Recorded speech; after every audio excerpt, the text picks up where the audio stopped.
Almighty God, we ask for your blessing upon this Parliament. Direct and prosper our proceedings to the peace and welfare of the people of Solomon Islands. We ask this in the name of our Lord and Savior, Jesus Christ. Amen. Okay, Parliament resumes. Election of Deputy Speaker.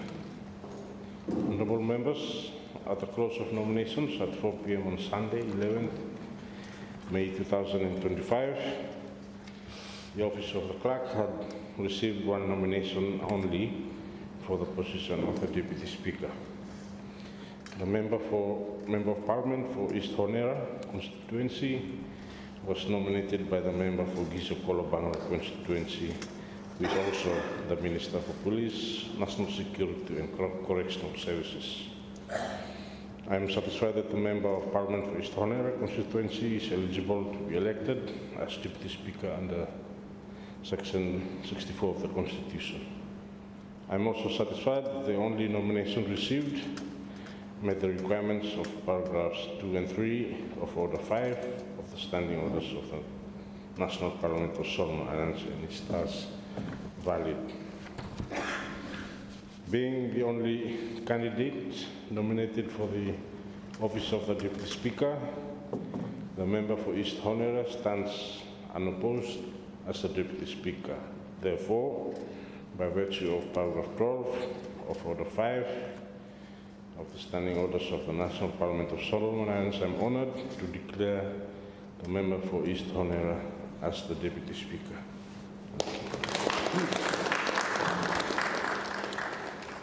Thank you, honourable members. I too would like, on behalf of the House and its members, to congratulate and welcome the Deputy Speaker-elect. I shall give this opportunity for the Deputy Speaker-elect to make his remarks. Honourable Deputy Speaker.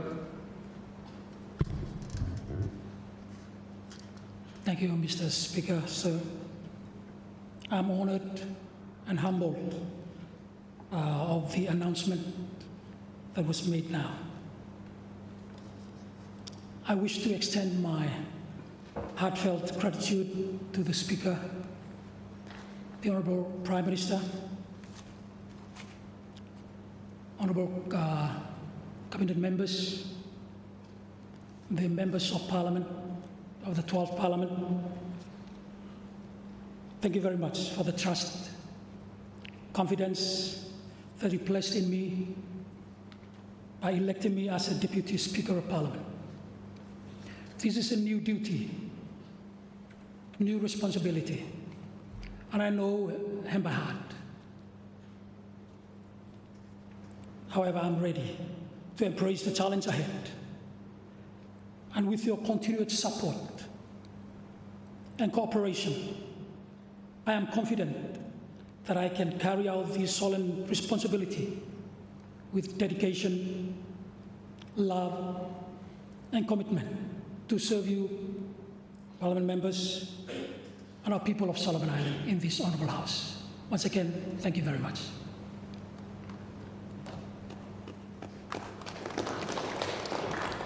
Thank you, Honourable Deputy Speaker. Let us now proceed to our next item of business.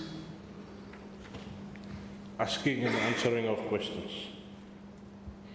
Thank you. Question number 27 to be asked by the Leader of Opposition and MP for Aoke, Langalanga. Have the floor, sir. Oui, Mr. Speaker and Babak Zeleano. Also, I wish to join you in congratulating the member for East Honiara for his successful ascension to the Deputy Speakership. So question number 27, Emi Golongo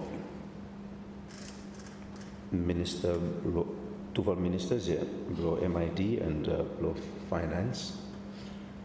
And Emi Ridosen, can the ministers update the House on the project to upgrade the old Honiara International Wharf, including details on its funding arrangements? Thank you. Thank you, Honourable First Minister for Infrastructure Development. You have the floor, sir. Thank you, Mr. Speaker. First of all, I would like to congratulate the Deputy Speaker for your appointment and thank the Opposition Leader for his question. So, in regards to the International Wharf upgrade, all the groundworks have been done. Consultation is ongoing. So, initially, the project was just supposed to replace, reconstruct one of the sections of the berth 1 of the international port. However, due to assessments that was carried out, it found out that the other section, so the berth 1 has 2 sections. One was constructed in 1983 and the other was later constructed in 1988.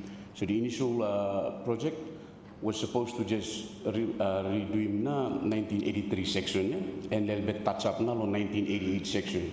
However, with the assessment that was carried out, finding that the 1988 section of berth 1 needed replacement altogether instead of just a refurbishment.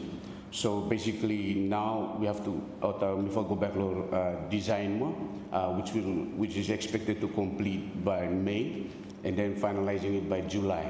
So that's the current status of the project. So just on figures, no more the original the amount that was allocated for the project was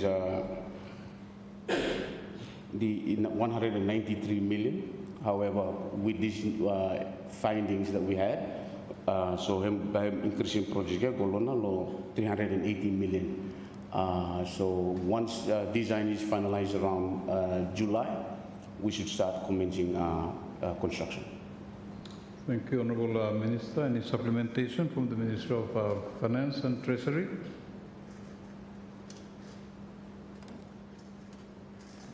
Thank you, Speaker. Thank you, Leader of Opposition and colleague Minister of Infrastructure and Development. I think the update on that project has been well briefed by the Minister.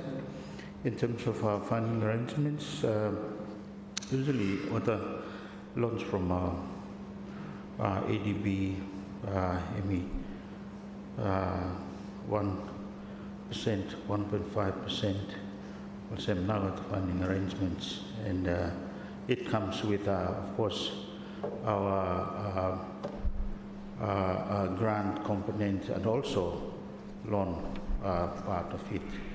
Along this for funding. Thank you, Honourable Minister. Honourable Leader of Opposition. Thank you, sir. My understanding from Solomon Ports, sir, is that half by me come out from cash reserves below Ports Authority, and then another half now come out from ADB. Of course, this is a project that Ports have built himself. No need for giving out to any contractor. They cost hemi barava high. We have a terrible history in these cost overruns and budget overruns and over something here. You know, in front of Hyundai, you will see, Mr. Speaker, Ports building domestic wharf load there for around $26 million, and of course they upgrade over Dimlo Noro, they did that themselves also for a fraction of the projection where Minister Hemi Talem come in.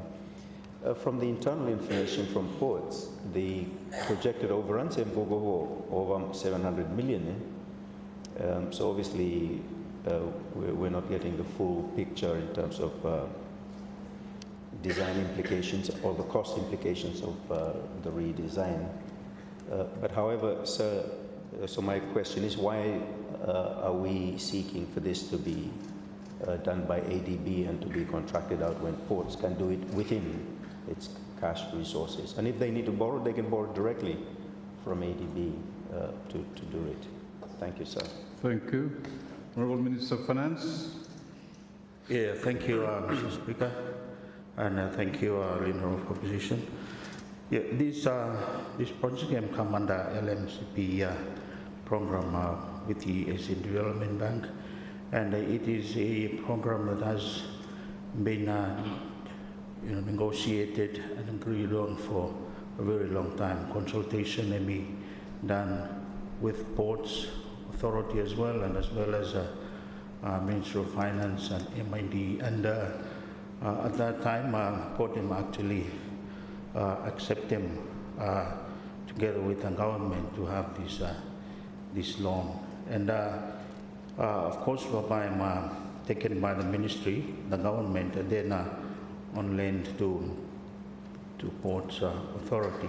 And there is always a government contribution to these loans, one in terms of in kind, maybe tax exemption on some of the materials also.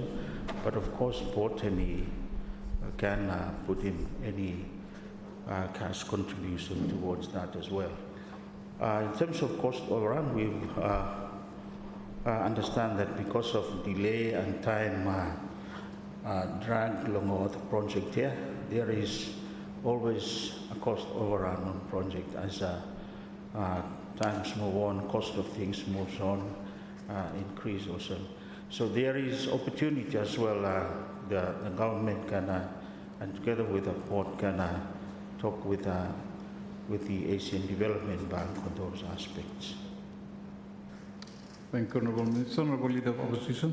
I suppose in a nutshell, my question is why can't the government can this thing and let ports do it for much less than a third of the cost where we are projecting Lahem? Why are we taking on more borrowing when that could be put to other more productive uses also? So in a nutshell, would the government consider canning this thing? Looking, Tina is a fine example of we negotiating a long time, so we feel we're stuck with it. In the end, it costs way more, 6 times more than what it should. And government shouldn't feel tied down to, because, we will consult a long time, we will talk a long time, we will agree. Yeah, it's going to cost us more.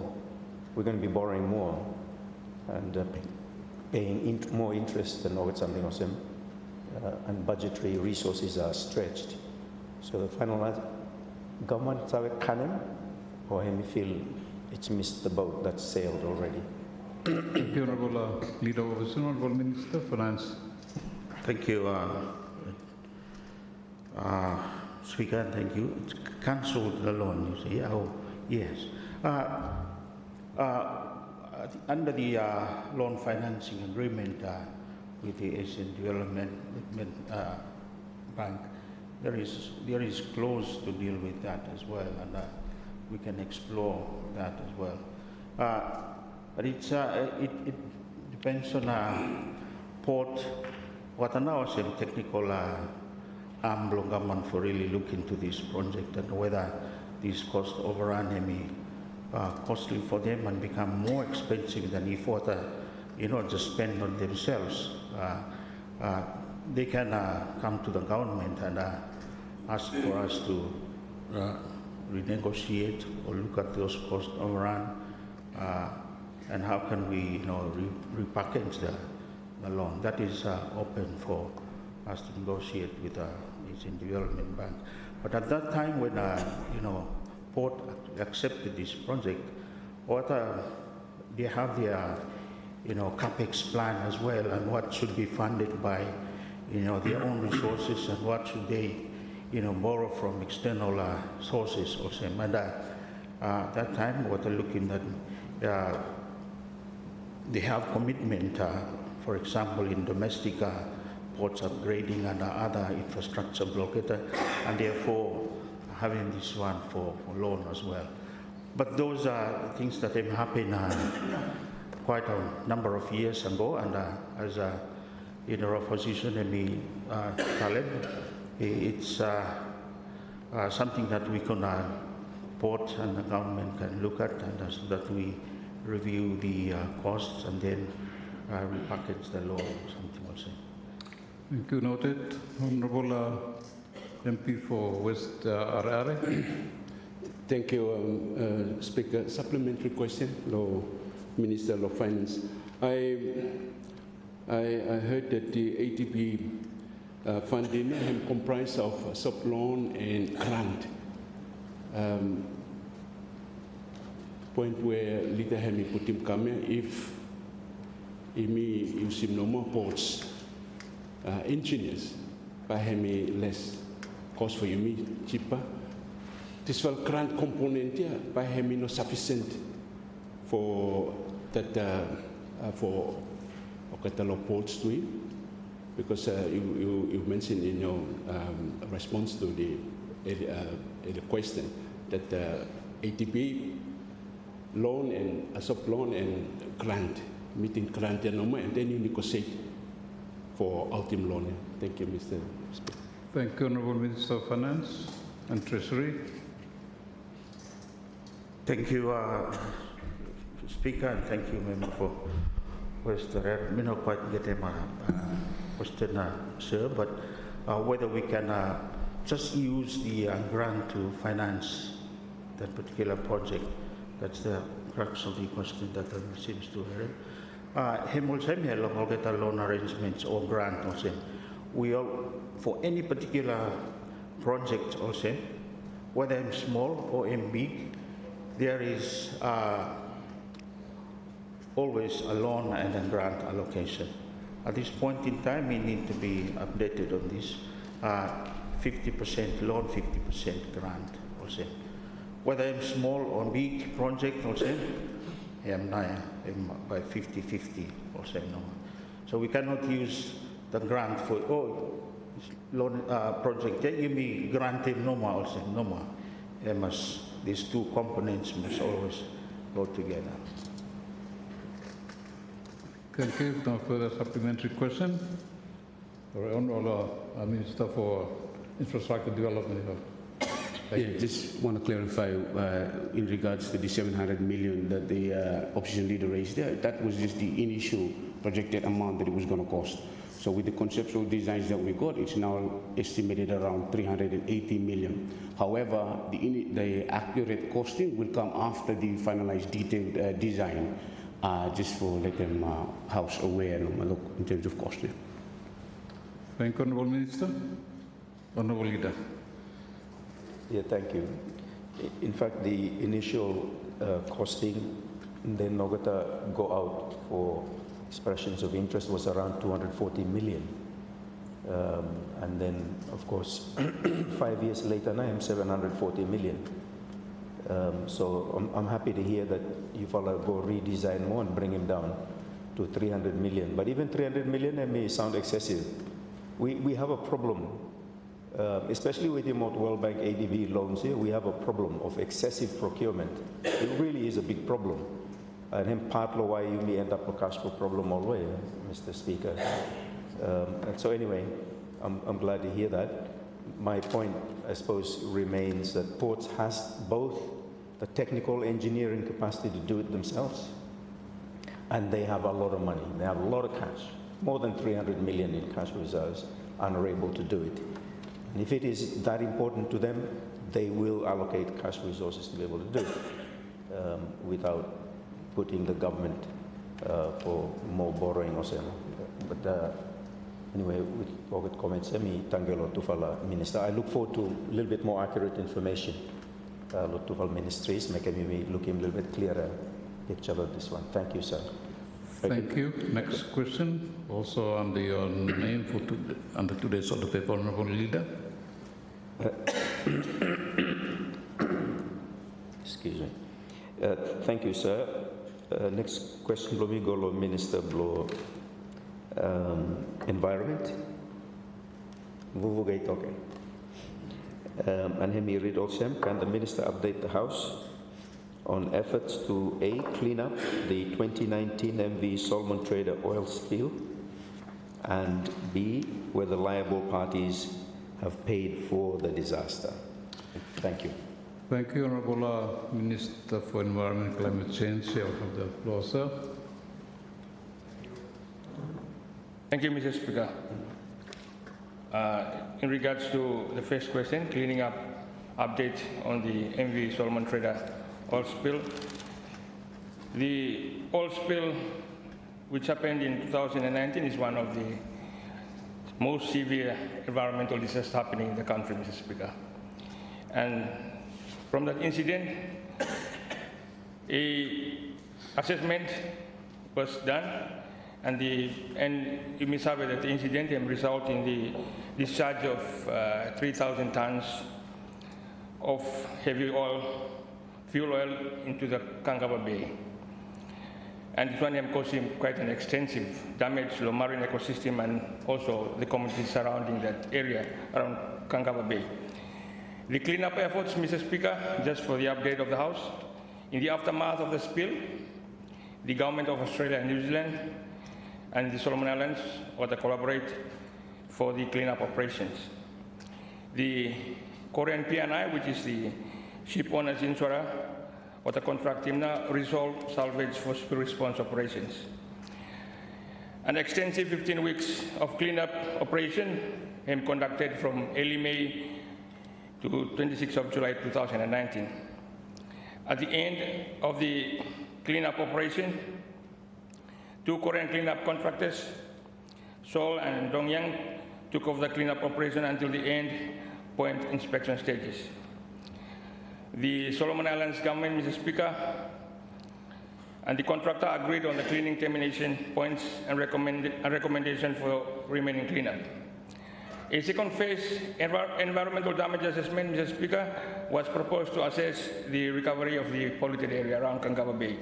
However, this did not eventuate, Mr. Speaker, until this year, 2025, when the Australian government was providing funding support to the EDA Phase 2 work, which was conducted last month by an international consultancy group in collaboration with the Ministry of Environment, which is my ministry, and Ministry of Fisheries and Marine Resources, Mr. Speaker. The co-work completed from this assessment as follows, Mr. Speaker. Over 100 underwater transects of fish, invertebrates, and benthic cover. 290 samples of marine sediments, fish, and invertebrates for hydrocarbon and TBT analysis. Detailed underwater and UAV surveys of the extent of grounding area impacts, and 4th community meetings at both Lavangu and Abatai. Some initial observations are as follows, Mr. Speaker. 1, oil at its tables and parties is still present on the reef and the beach at several locations within Kangaba Bay. Second, the main grounding area has not been recovered as much as would be naturally expected, Mr. Speaker. Third, we have also identified several new areas of the reef that the ship impacted and caused significant damage. The rubble the ship blasted into the lagoon from the propeller has spread over a large area of the lagoon with limited recovery.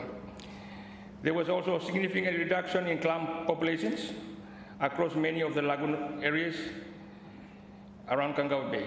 The community area generally was frustrated about the lack of information for the past 6 years, Mr. Speaker, based on observations of oil still on the reef or beach around the community.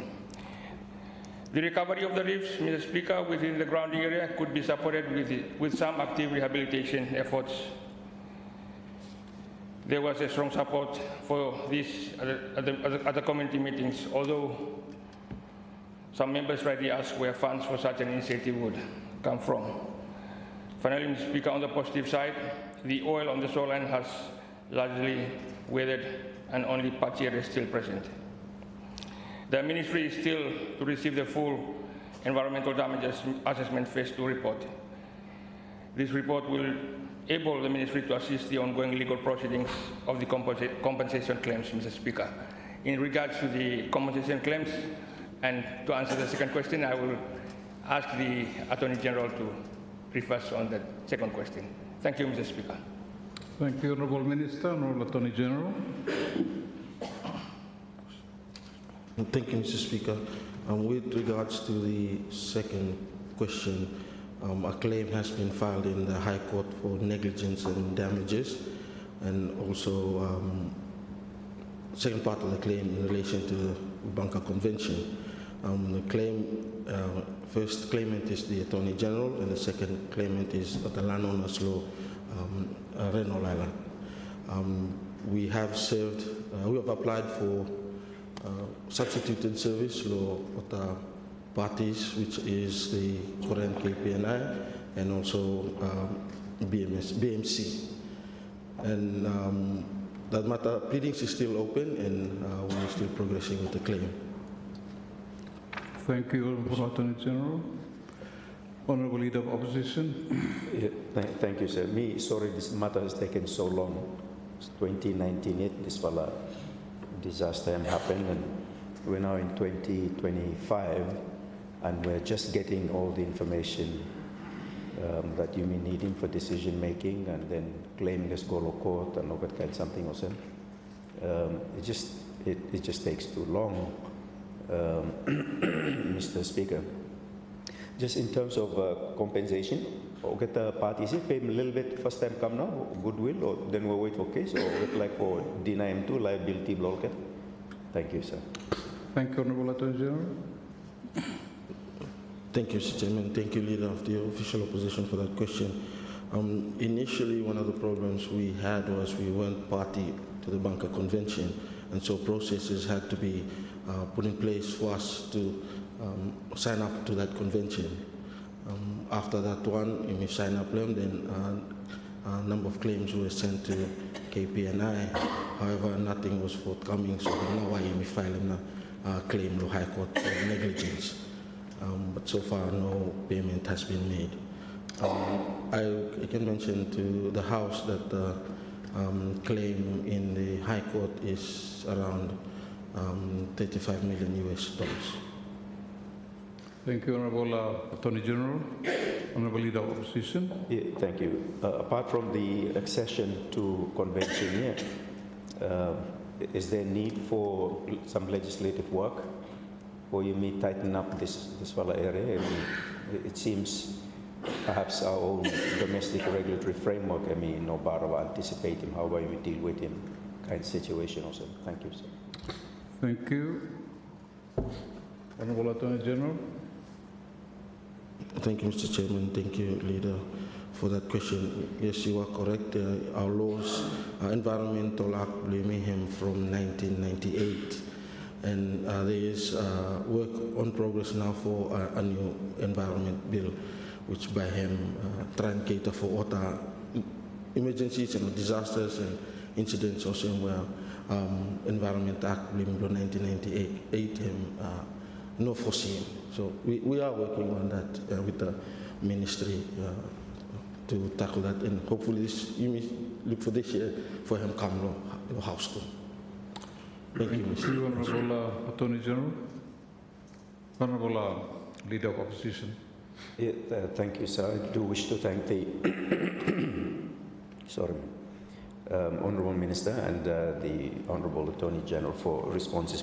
I would urge the Environment Committee to perhaps do an inquiry into these kinds of spills. Last time, Gracias Bay 2 year, so it would be good for an inquiry to look at the implications of these things and the legislative work that must happen for raising environment standards, believe me, but also to apportion clear liability law parties that are involved, and also make a resort to going to court in these matters, but that penalties could be imposed immediately and action taken very quickly in terms of remediating the environment after such disasters, Mr. Speaker. So, but thank you a lot to Falmose. Thank you.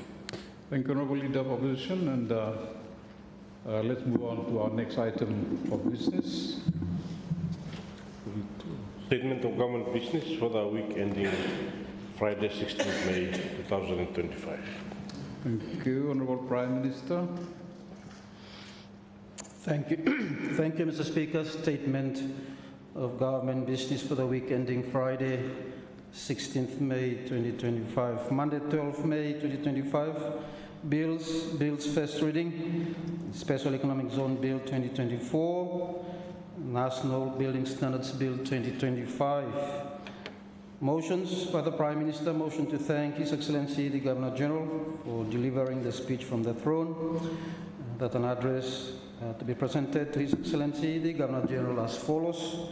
We, the National Parliament of Solomon Islands, here assembled, beg leave to offer thanks for the speech which has been addressed by His Excellency the Governor-General to Parliament on 24 April 2025. Debate commences and continues. Motion of adjournment. Tuesday, 13th May 2025. Motions by the Prime Minister. Motion to thank His Excellency the Governor-General for delivering the speech from the throne. That an address be presented to His Excellency the Governor-General as follows. We, the National Parliament of Solomon Islands, here assembled, beg leave to offer thanks for the speech which has been addressed by His Excellency the Governor-General to Parliament on 24 April 2025. Debate continues. Motion of adjournment. Wednesday, 14th May 2025. Motions by the Prime Minister. Motion to thank His Excellency the Governor-General for delivering the speech from the throne. That an address be presented to His Excellency the Governor-General as follows. We, the National Parliament of Solomon Islands, here assembled, beg leave to offer thanks for the speech which has been addressed by His Excellency the Governor-General to Parliament on 24th April 2025. Debate continues and concludes. Motion of adjournment. Thursday, 15th May 2025, Bill second reading, the Special Economic Zone Bill 2024. Debate commences and continues. Motions, motion of adjournment. Friday, 16th May 2025, motions, motion of adjournment.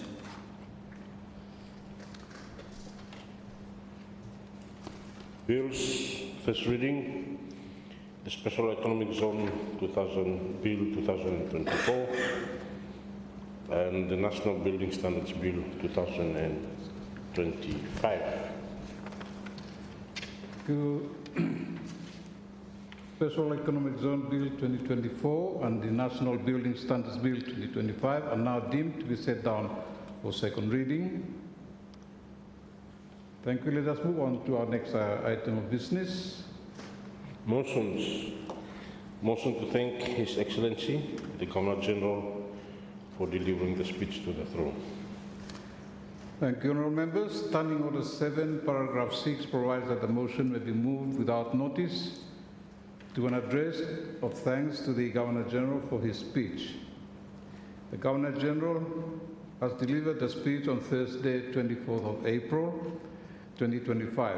Hence the motion by the Prime Minister in today's order paper.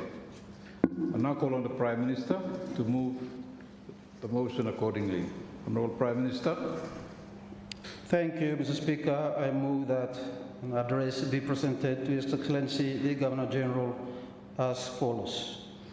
We, the National Parliament of Solomon Islands, here assembled, beg leave to offer thanks for the speech which has been addressed by His Excellency the Governor-General to Parliament on 24th April 2025.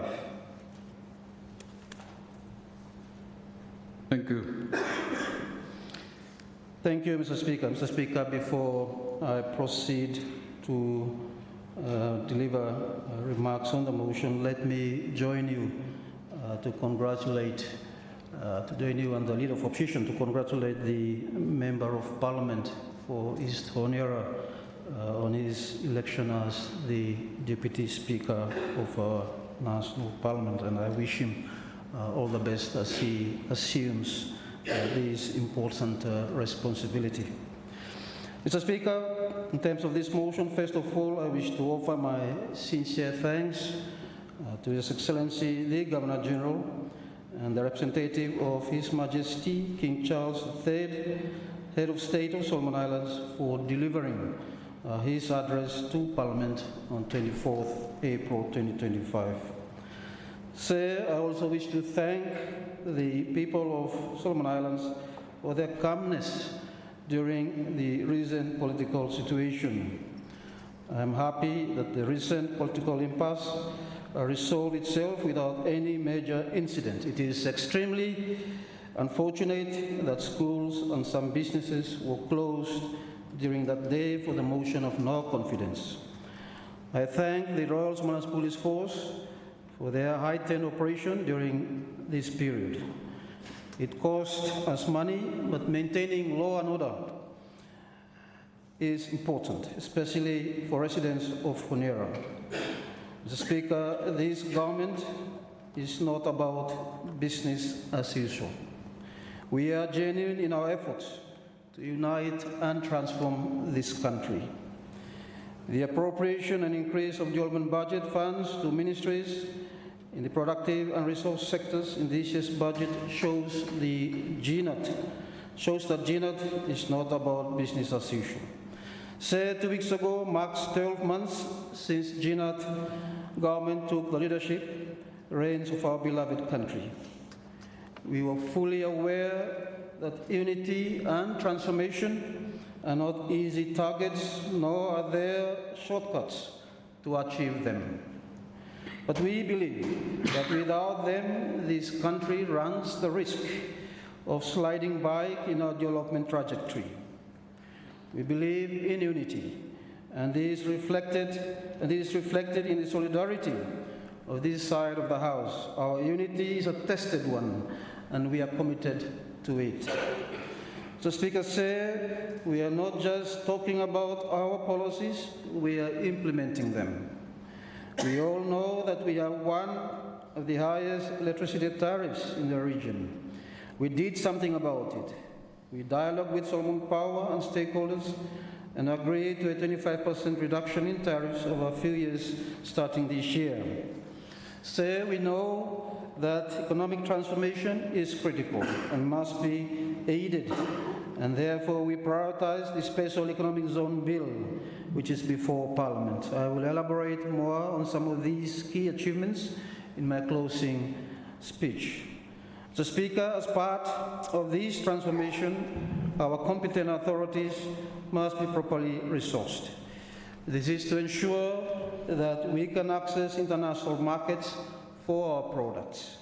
We will explore and act on the need to pull together all our laboratories under a single competent authority. A paper on establishing a national competent authority will soon come to Cabinet for deliberation. Mr. Speaker, I'm happy that a delegation of government officials and seaweed exporters will be traveling to China this month to meet with relevant stakeholders there to ensure that we can start exporting seaweed directly to China. This will be a major revenue earner for our rural seaweed farmers. We are an island nation and we must use our geographical features to our advantage. Last year we engaged in targeted dialogues with stakeholders, including the Economic Summit, the Donor Roundtable and Energy Summit. We got a flag from some partners, from some quarters, but these dialogues clarified our policy directions and come out with positive outcomes, such as the reduction of electricity tariff, a revitalized focus on private sector-led economic growth, and significant increases of development budget for the productive and resource sectors. The ongoing commitment to tax reforms is also a result of these dialogues. We must hold these kind of summits more regularly. This is a time and space for experts, practitioners, and stakeholders to come together to discuss and propose recommendations to transform the lives of our people and nation. I understand the former Minister for Mines, Energy and Rural Electrification was planning on bringing a bill to Parliament to reform the energy sector. And I am sure that the new Minister for that ministry will turn this plan into reality. This bill is for transitioning from a vertical integrated energy sector into a horizontal integrated sector. These aims to unbundle the Electricity Act to separate the service provider functions and the regulatory function. Now Solomon Power, as we know, is both service provider and regulator. The regulator must be separate from the service provider. This will allow other players to enter the market. We aim to be reliant on renewable energy by 2030, and these reforms are meant to ensure that this is achieved. I expect Solomon Power to collaborate closely with the Energy Division to make this happen. Lowering the cost of energy will increase production and attract investors. Mr. Speaker, since hosting the Pacific Games in 2023, our country's profile to host major events had been elevated. We just recently hosted the Pacific Islands Telecommunication Association 29th Annual General Meeting, Business Forum and Expo. And earlier in the year, we hosted the Honiara Summit on SDG 14.4. There are other regional and international events that we will host later this year, including the 54th Pacific Island Forum Leaders Meeting in September.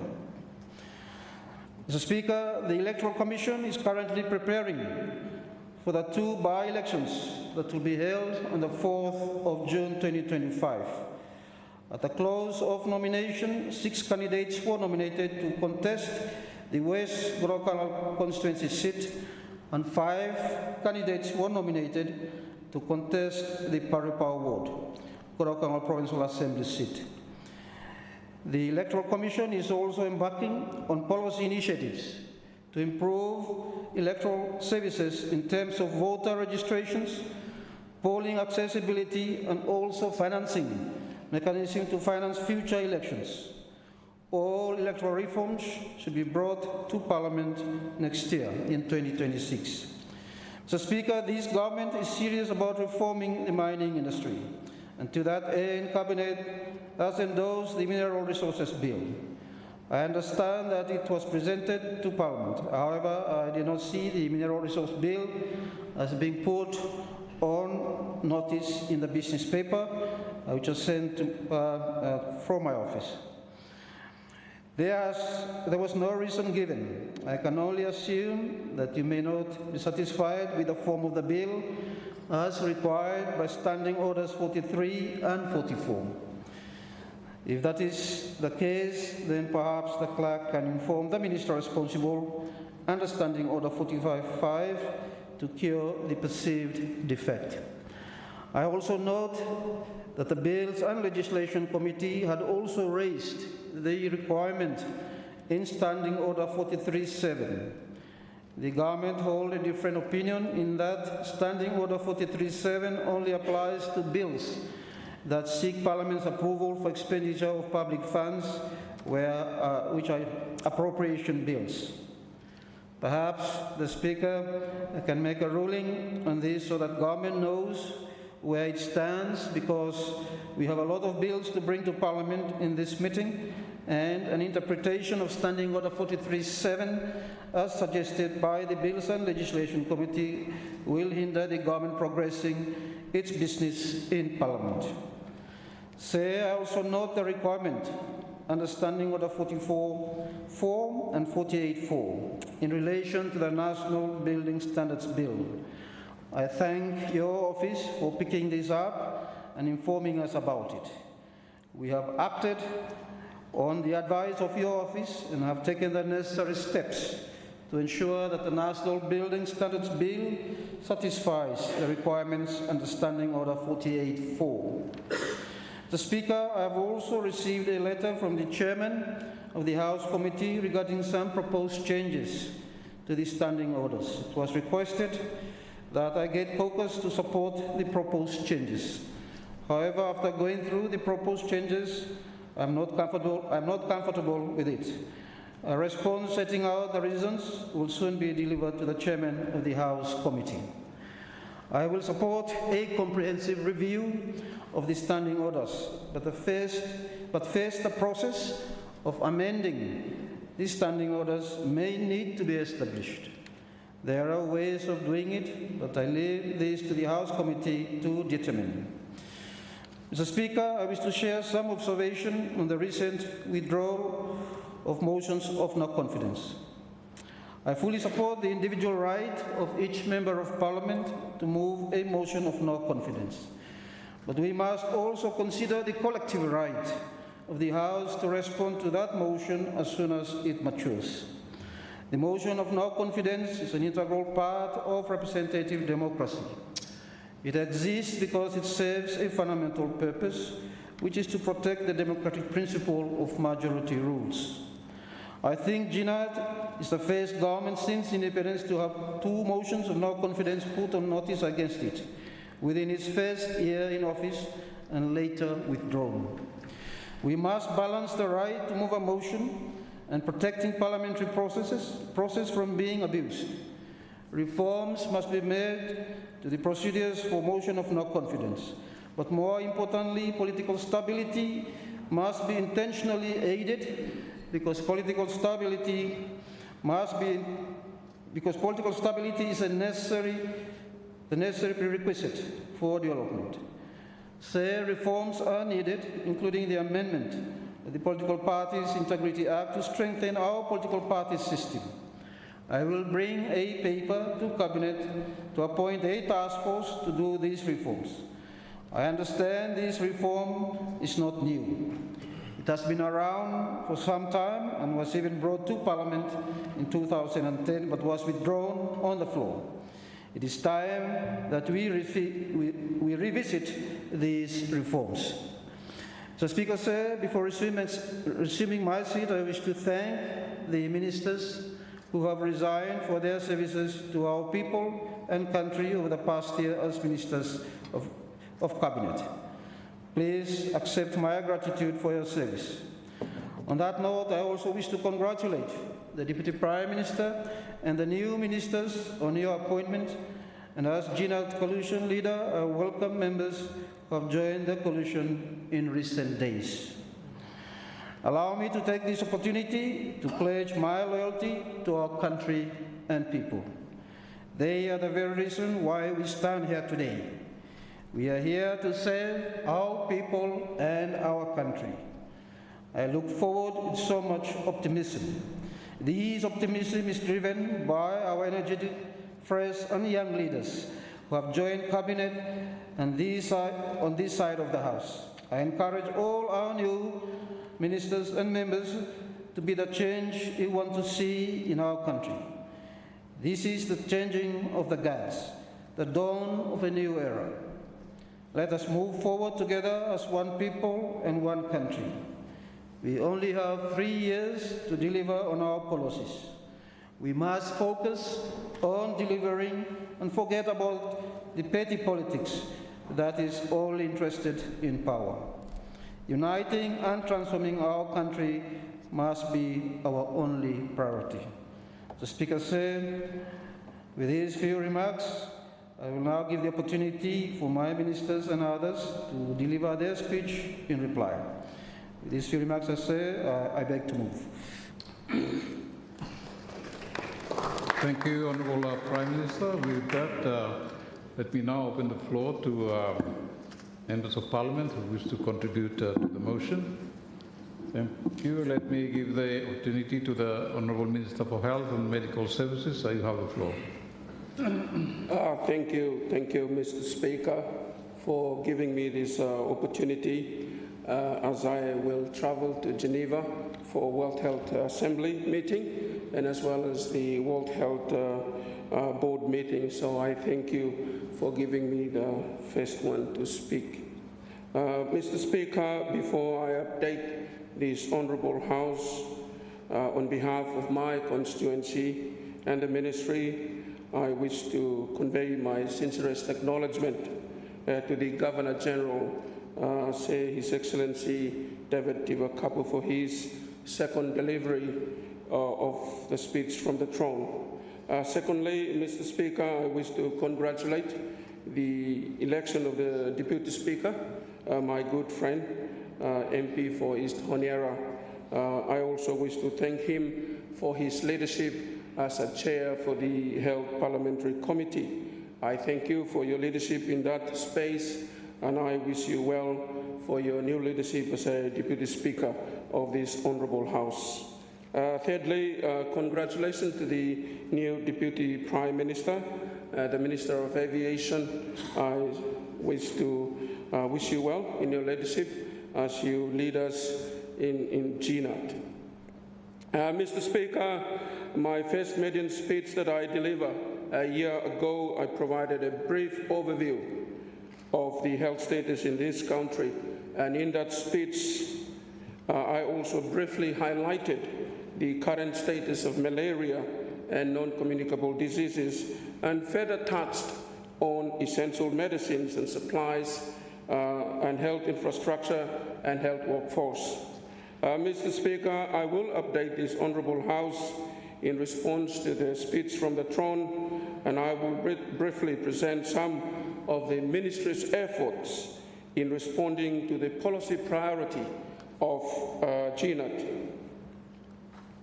and also to briefly highlight some of the achievements and implementation of the Ministry of Health and Medical Services to date. Mr. Speaker, when I was given to be the Minister of Health, I have continuously advocated for 4 basic foundations of driving a good health care system.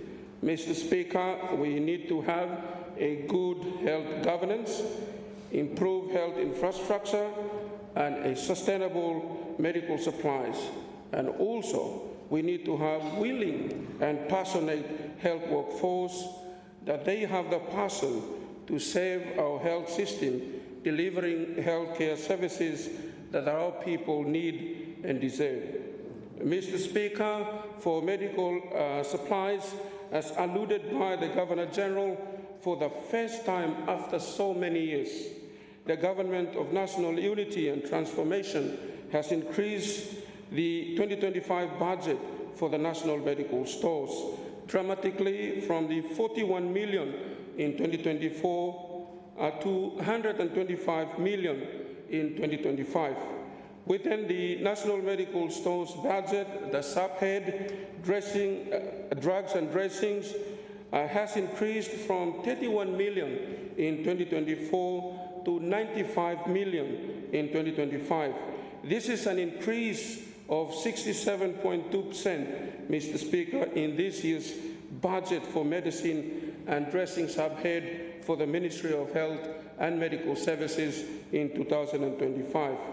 Mr. Speaker, to date, the Ministry has expended 28.8 million SBD of the 95 million allocated for drugs and dressing to settle our long overdue outstanding bills to our creditors and suppliers, while at the same time we procure new supplies to cater for the increasing health needs of our growing population. In terms of our medical supplies, 3 shipping containers have been received for the first quarter of the 2025, and comes to June, the Ministry is expecting 12 full containers, and we will increase from our percentage from 59% to 87% with our M supplies. Mr. Speaker, when I took office, the percentage of the M supply has sold 59%.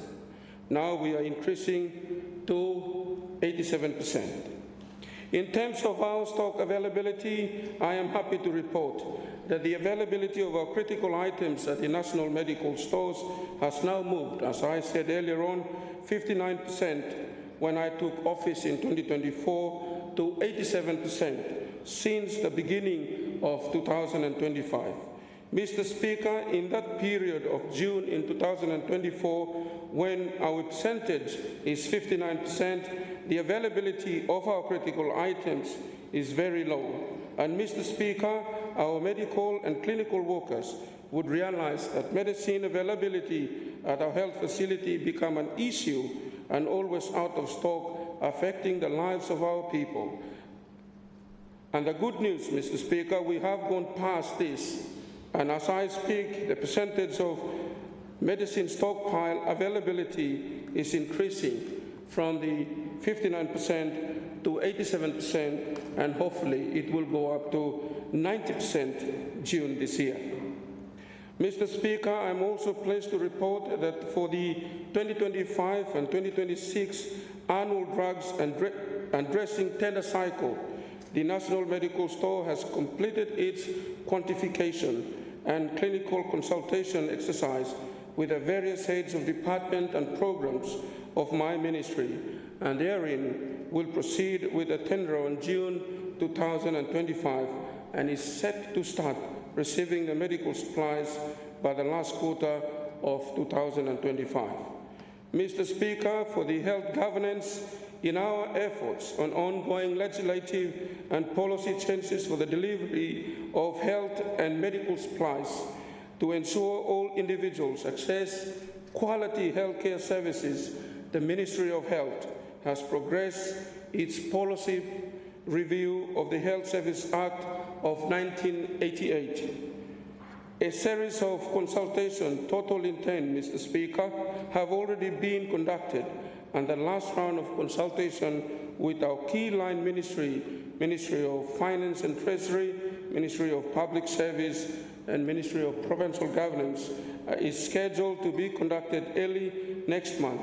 Upon completion of these consultations, the Ministry would like to finalize and progress the policy document towards drafting part of it.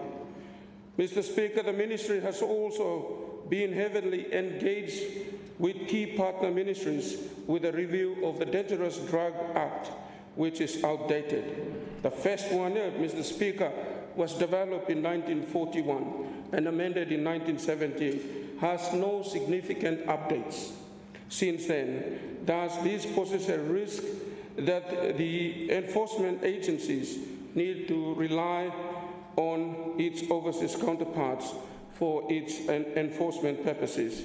The DDA review is important due to the proliferation of new illicit drugs, risks to personal health, disease transmission, and national security.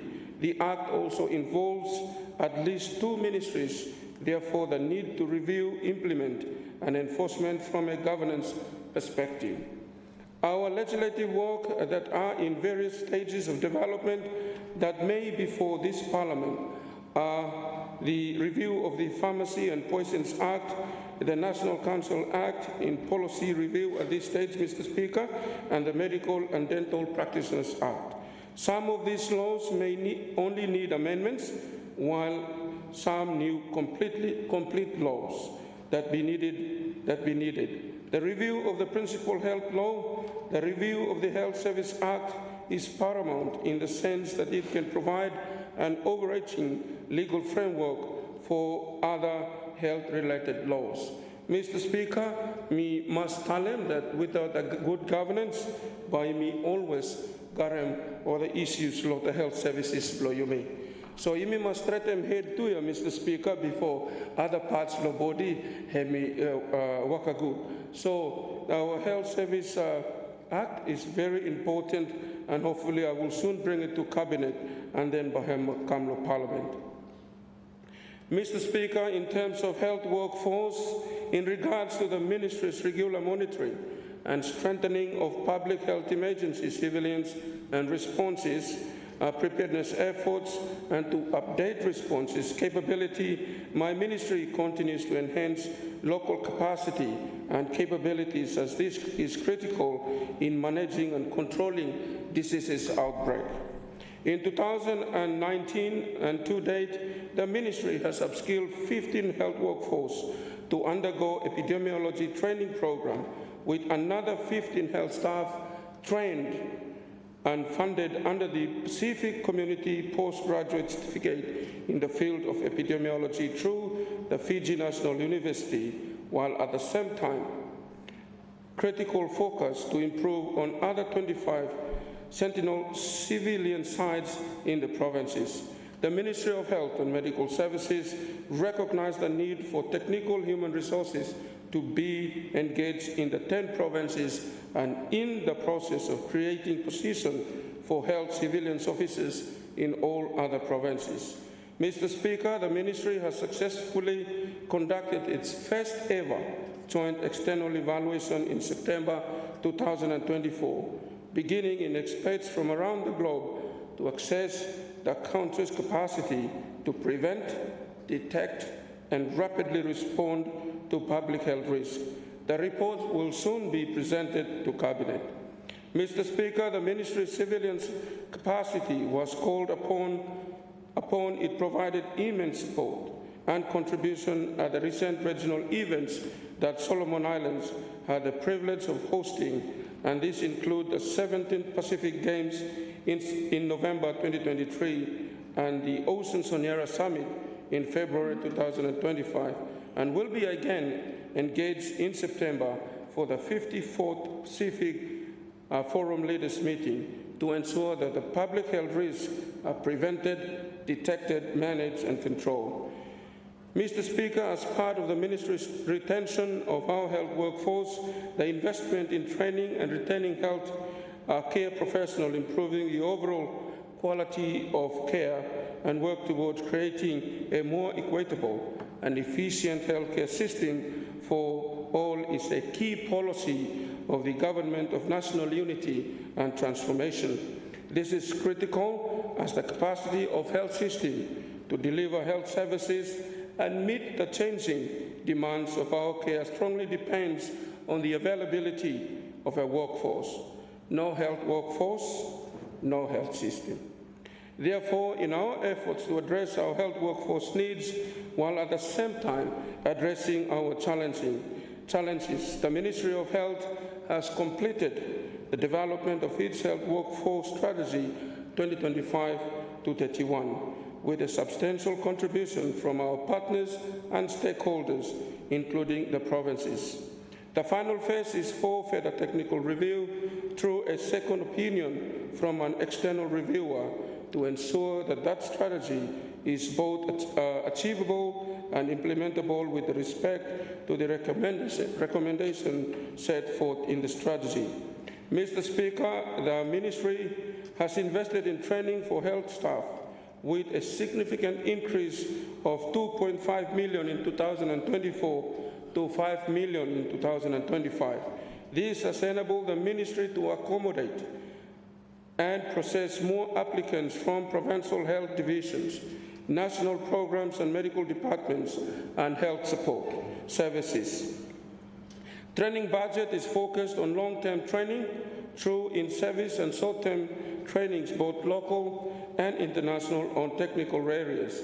Mr. Speaker, I'm happy to announce that the Ministry had progressed the recruitment of 180 nurses and 35 doctors positioned, with the majority receiving their posting to their duty station in the provinces.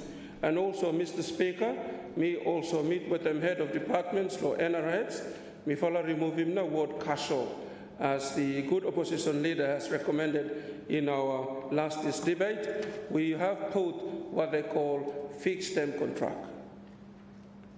These health professionals will add value, Mr. Speaker, to the current health care services in the provinces, hence improving the quality of care. Mr. Speaker, in terms of our health infrastructure, on the fourth advocacy, on ensuring better health services delivery, Mr. Speaker, through strategically planned and implemented investment in healthcare infrastructure, the Ministry is heavily focusing on this investment. Between May 2024 and to date, major infrastructure development that has been completed, and me like for Talam, expansion and improvement of the National Medical Store, Hemi done, where June 2024 now me launching. Mr. Speaker, the launching of the first country's comprehensive medical center, Hemi launching 2025, Hemi expected for open this June the 2nd for opening what services Blohem. There are a few issues surrounding. No good by him next question, so we must update him house now that the cable blow electricity now Hemi small, so they changed it. And then we expected, I communicate with the Chief Executive Officer, blow NRH, confirmed that the 2nd of June, then by Operation Blohem by Hemi open, which we will deal with cases of cardiology, where hem blow heart. We will able to do stenting low there, where meaning if you got a heart attack, we will able to do that. Low here for open up dilative now, or the vessels low heart that then block and miss have a sudden death low hem. And also nephrology, where deal with them kidney, and also urology department by me open low this June. Almost 30 years, Mr. Speaker, the refurbishment and improvement of the Tulavi Hospital me also done, me launch him lo March 2024. Helena Goldie, me also launched him where me completed, and I want to sincerely acknowledge one of our good MP for that constituency, me fella go attend him, that me launched lo April 2025. And these are some of my advocacy to improving healthcare, health infrastructure, so that effective healthcare delivery by me survey effectively delivered to our good people of Solomon Islands.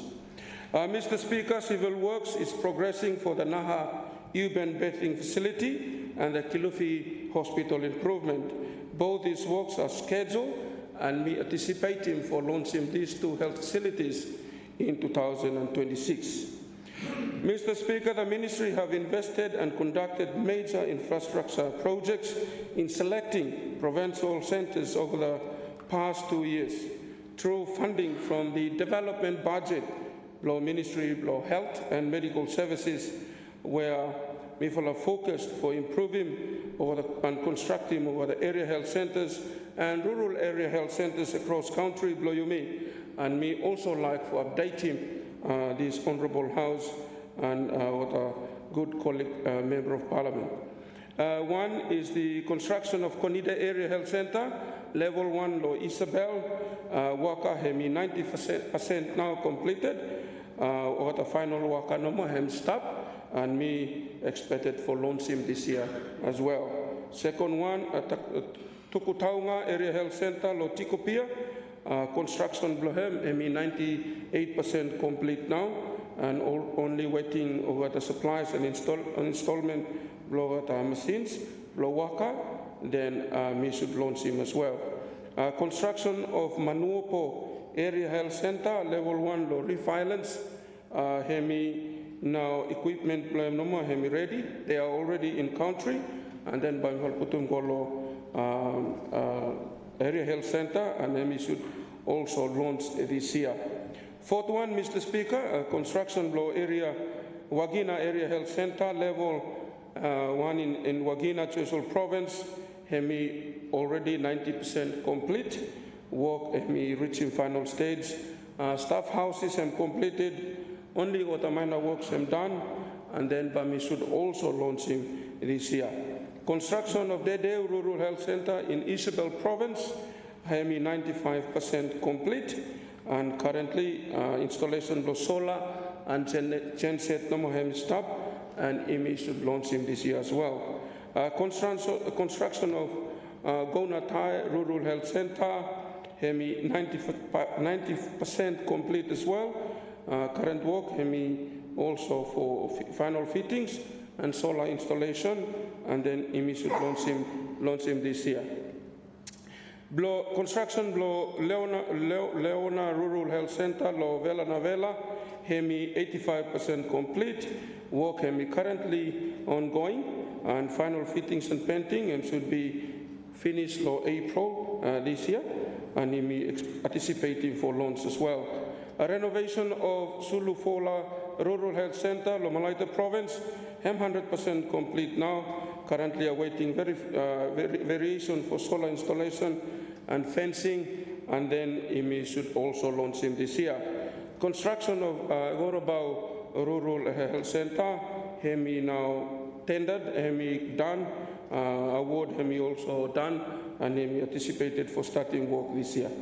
Mr. Speaker, you listen to my brief update. There will be nine health facilities that I will launch this year under our very own budget, under the national development, under the development budget of Ministry of Health and Medical Services. Mr. Speaker, through to all my colleagues MPs, me like for sincerely acknowledging for your support in the 2025 budget. Project management is ongoing to ensure these projects are appropriately monitored and evaluated according to the requirements set forth for their completion. To date, most of these projects have reached their final milestone and nearing practical completion with planned handover that by me expecting this year. Ministry of Health and Medical Services is also in the process of conducting other scoping assessment exercise for the improvement and upgrading of all health facilities throughout the country.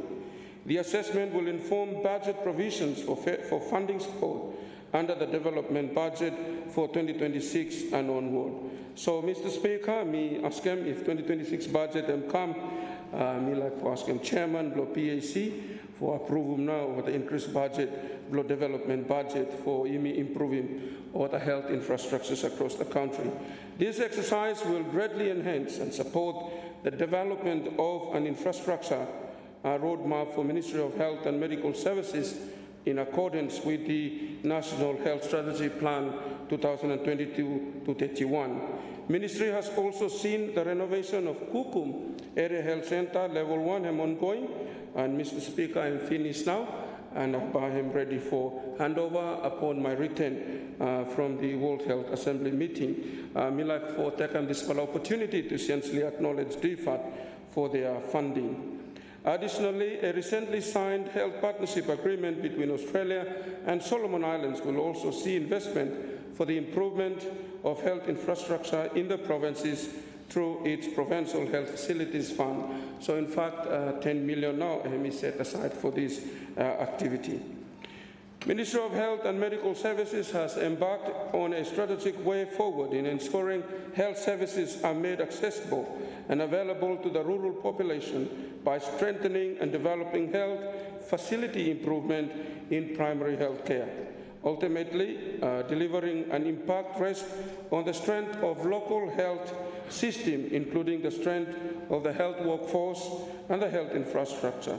This year, Mr. Speaker, I'm advocating for the 3 provincial hospitals to budget for upgrade law 2026.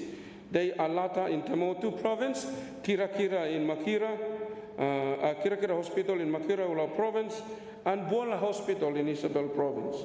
So I will do the scoping for this year, and they will appear in the budget that Bahami come in law parliament. Mr. Speaker, I urge through you to my colleagues to support me in investing in health to build national wealth for economic growth. Yes, we can, Mr. Speaker, and I'm optimistic as a Minister of Health to drive this vision forward. Health workers are of course, the backbone of every health system, but the availability of health workers to deliver quality health services also depends on the quality of the health infrastructure and the availability of equipment. Capital investment in facilities equipment and are essential to allow health workers for doing now good job blocketa. Mr. Speaker, my ministry stands ready to address 4 major but critical priorities, also me always tell them, the health governance, health workforce, health infrastructure, and sustainable medical supplies and consumable. They are interdependent, Mr. Speaker, and the best health worker cannot deliver the highest quality care if they are working in a facility with no electricity or running water. Likewise, the best health facility is no use unless it's staffed by skilled, performing, equipped with basic and specialized equipment and consumable. The ministry needs a performing and result-oriented health workforce. There is no getting around the fact that quality health care takes investment. But we must spend now, Mr. Speaker, for improving health in the country. But that's how we must see it, as an investment. But that's how we must see it, as an investment to be nurtured, not a cost to be contained. Mr. Speaker, in conclusion, the journey we have undertaken in the past year has been one of a significant progress and unwavering commitment to improving the health landscape of our beloved nation. Our focus on health infrastructure has led to transformative projects that enhance service delivery and accessibility for all citizens. The investment made in health workforce development ensure that we are equipping our medical professionals with the skills and resources they need to provide high-quality care. Further, our efforts in bolstering our medical supplies have resulted in a remarkable increase in stock availability, ensuring that our critical health needs are met promptly. The governance reforms we are implementing are designed to create a robust framework that supports effective health service delivery and addresses the evolving challenges we face. As we look to the future, I remain optimistic about the path ahead. The collective efforts of the Ministry, our partners, and this Honourable House will continue to strengthen our healthcare system, ensuring that every individual has access to the care they deserve. I express my deepest gratitude to my colleagues, stakeholders, and the people of Solomon Islands for their ongoing support and collaboration. Together, we will build a healthier future for all. To all health workers around Solomon Islands, I thank you for the service you have done, and I kindly ask you to continue to save our people and our country. Let us invest in health to build our national wealth, as I alluded earlier on. Thank you, Mr. Speaker, and thank you to this Honourable House. God bless Solomon Islands from shore to shore, and I wish you all a sound and fine debate in the days ahead. I resume my seat, and I thank you, Speaker. Thank you, Honourable Minister for Health and Medical Services. Honourable Leader of Opposition. Mr. Speaker, for the opportunity to also contribute. And I do wish to thank the Honourable Prime Minister for the motion to allow the House to engage on the speech delivered by His Excellency. Sir, as was alluded to by the Honourable Prime Minister, the speech from the throne is a useful and important part of the Westminster parliamentary tradition.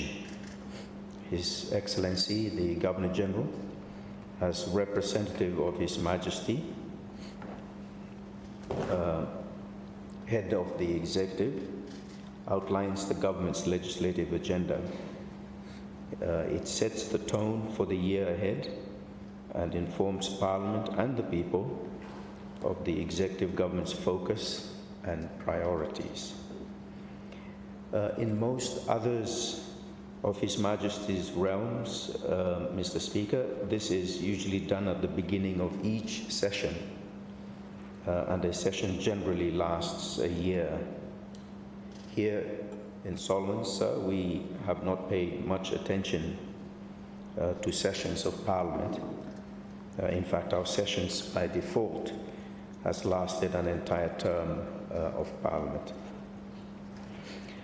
Our standing orders do provide that His Excellency may be invited to make such an address at the beginning of each meeting, and governments have opted for that.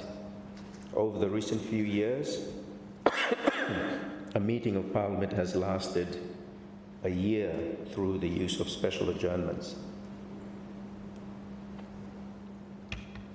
So it has made for a convenient coincidence. Perhaps, sir, the government could look into making use of sessions to punctuate His Excellency's visits to address Parliament, and also better organize government's legislative agenda. Sir, a parliamentary calendar would of course assist in these considerations. It might be useful, Mr. Speaker, in the ongoing review of standing orders, that a parliamentary calendar, sessions, meetings, and special adjournments are considered to make for a more efficient parliamentary process. On that note, sir, and right at the outset, let me register my profound disappointment with the omission from the 2025 government priorities of the important work on parliamentary autonomy. There was, sir, no mention of it in His Excellency's address.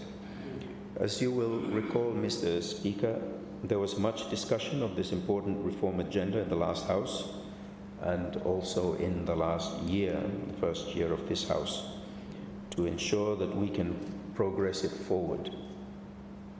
Gaining autonomy over its finances and human resource represent key policy areas for enhancing parliamentary independence.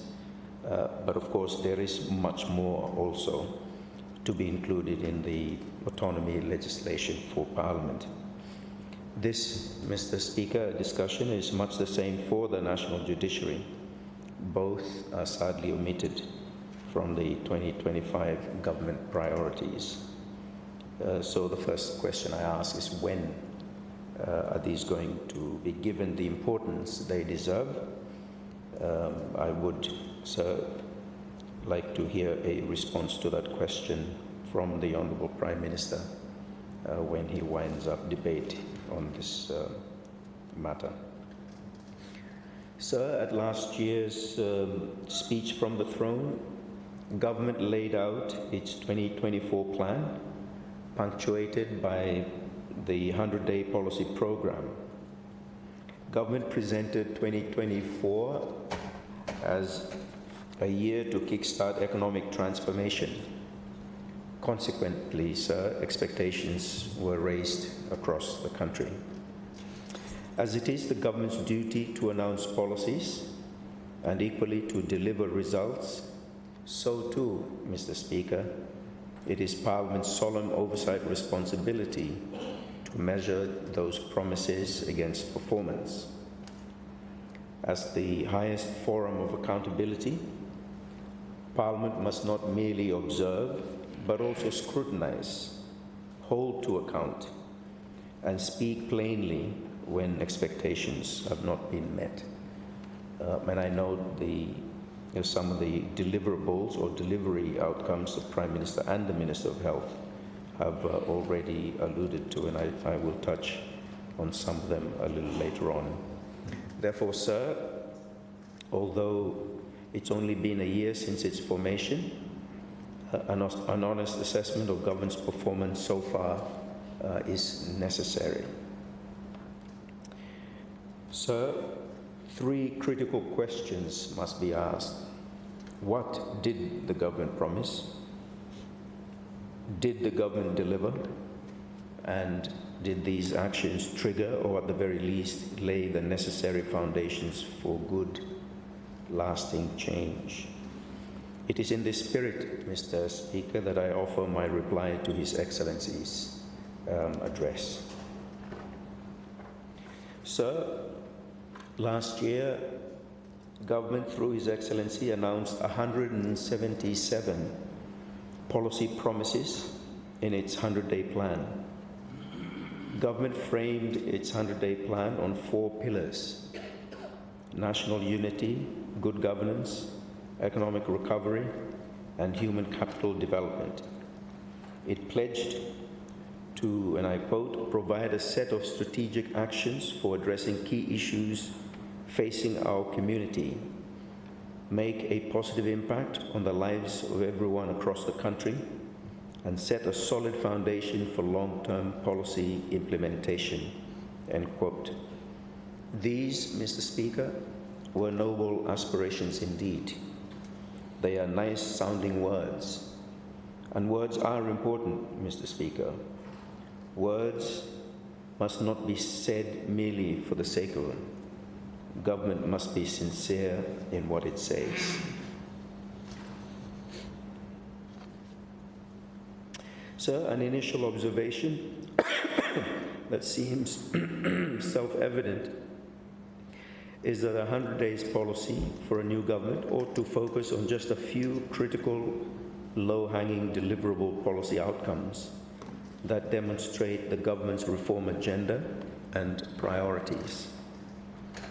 The excessively high number of policies announced in the 100-day program betrayed the fact, sir, that it merely included everything that ministries were already doing under the previous government that might be delivered in the first 100 days of GNAT.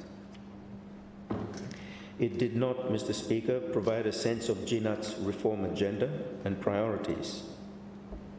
Sir, I keep repeating myself, but when everything the ministries are doing are included in a 100-day program, it implies that government sees everything as having equal importance. In turn, this betrays a sense of a lack of direction, a lack of strategic priorities, and ultimately a lack of a strategic vision. In our government system, Mr. Speaker, it is important to note that once policy has been accepted as government policy, all new or incoming governments inherit that policy and are bound to implement it. If they reject such policy or want to change it, they then state that clearly in their policy document. However, sir, the expectation, and rightly so, is that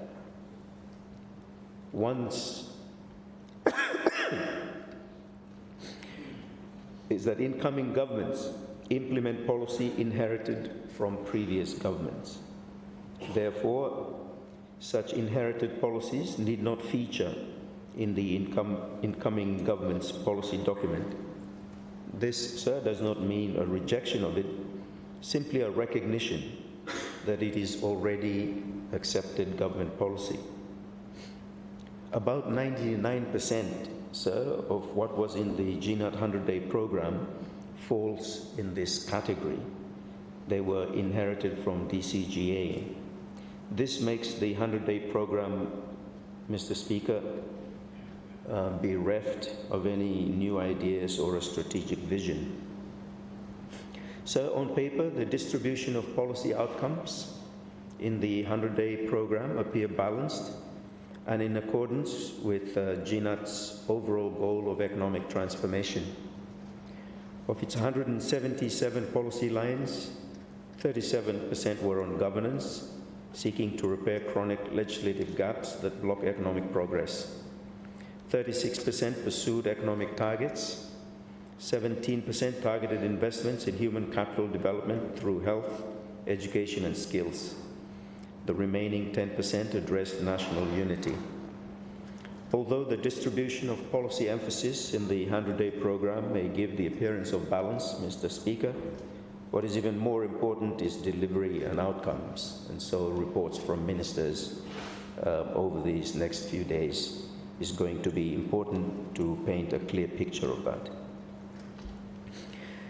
Sir, the fundamental sector's 50 policies pledge to improve transparency in public finance management, enhancing legislative frameworks to reduce corruption, and institutional capacity building for effective public administration. Productive sector with 64 policies targeted economic growth through initiatives such as major infrastructure projects, support for export-focused industries, and structural reforms aimed at boosting productivity. Under the resource sector, sir, the 26 policies focused on value adding, resilience building in economic sectors, innovation in development strategies, and maximizing revenue from natural resources. Lastly, the social sector's 37 policies promised improved delivery of health and education services, robust public system performance, and targeted interventions supporting economic stability. These pledges, Mr. Speaker, painted a vision of broad national prosperity, a vision that would ultimately stand or fall by the government's capacity to deliver. Did the government deliver? Second question. Sir, with respect to government's delivery on its policy promises, there have been reports of sporadic progress, and some of it was outlined by the Health Minister and the Prime Minister earlier.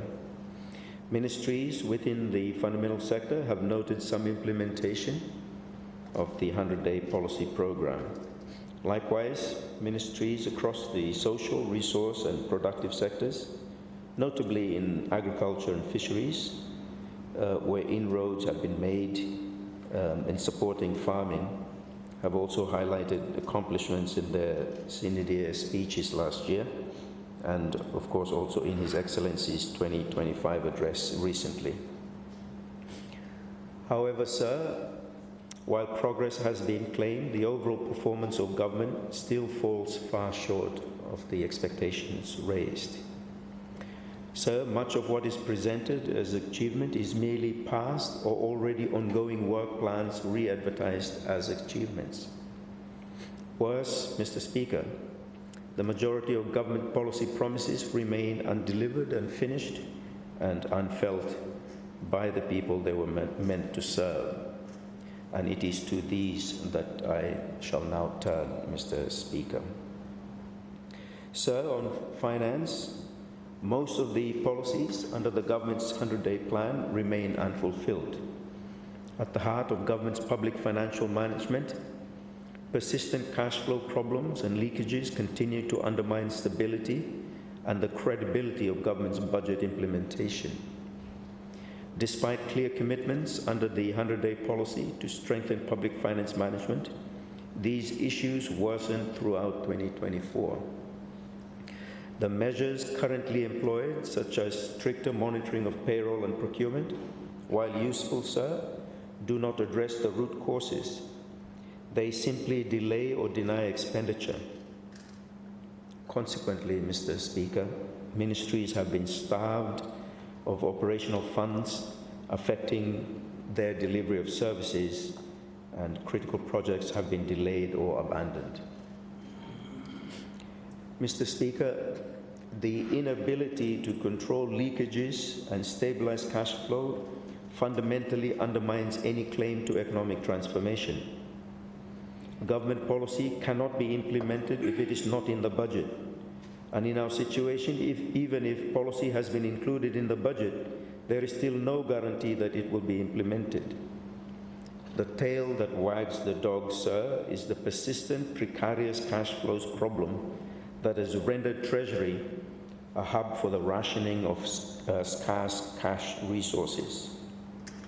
Sir, the credibility of government promises of economic transformation stand or fall on Treasury's ability to ration cash.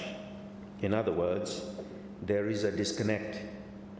A government cannot manage its own finances, cannot credibly promise economic transformation. There is, sir, an argument to be made for seeking greater efficiencies in the machinery of government and in the delivery of services. Sir, however, it seems to me that the two most critical leakages that must be addressed are corruption and excessive procurement contracts, and the two may be linked. Mr. Speaker, SICAC, the Commission Against Corruption, must be adequately funded. Since its establishment, SICAC has been starved of the resources it needs to discharge its important functions. It cannot, sir, be expected to do its work without the human and financial resources to tackle what is a very, very big problem in our public sector. Government is just not serious in its approach to fighting corruption at all, Mr. Speaker. If it was serious, it would adequately fund SICAC. At this rate, sir, we have no idea how much money is lost each year to corruption, because there's been no work to inform Parliament about this cancer eating away at our government.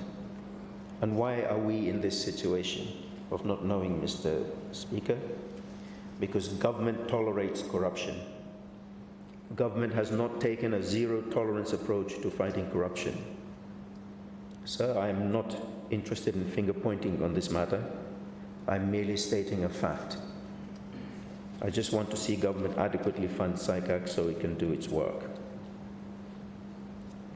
Sir, the way that the 2023 RSDP was managed in many ways typify government's approach to corruption. Although RSDP is PRC taxpayer funds, they are given to the people of Solomon Islands, and government has a duty of care to ensure its proper, transparent, and accountable use.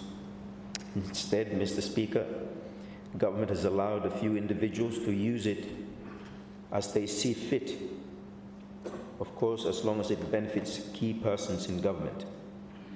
There is no accountability whatsoever for it. And if this is GNAT's attitude to corruption, sir, there will never be accountability for RSDP 2023 during this government's life. Is this, sir, the transformation the people of Solomon Islands should expect? The government, sir, has so protected the misappropriation of the 2023 RSDP that it was willing to forego 2024 RSDP funding because of the lack of reporting. 18 million misused in 2023, 18 million foregone in 2024. What no good something to us now? We like Heidi Mosemia, sir. And I would ask the Prime Minister to answer to the misuse and the misappropriation and the lack of accountability for the 2023 RSDP. He cannot push that responsibility elsewhere, Mr. Speaker. So government procurement and contracting is also a very serious leak. Almost all government contracts are excessively priced. Some of this is undoubtedly corruption. Repair contracts, road contracts, bridges, airports, supply of materials are all tainted with unjustifiable excessive contracts. Kickbacks to some public officials involved in procurement decision-making are a real problem. This points to government's procurement system being ineffective. Of course, on paper, Mr. Speaker, we have all the characteristics of a sound procurement system, yet we end up with these unjustifiable, excessive contracts. We need SICAC to work to address this very, very big problem, Mr. Speaker. We know it's happening, but it seems there is no interest at all to address it. Why not? There are officers, sir, that are on, or not even super scale too, but are garan to rival land cruiser, garan to rival big house, and over something here. We got a big problem here, Mr. Speaker, and it's contributing to this cash flow problem of government.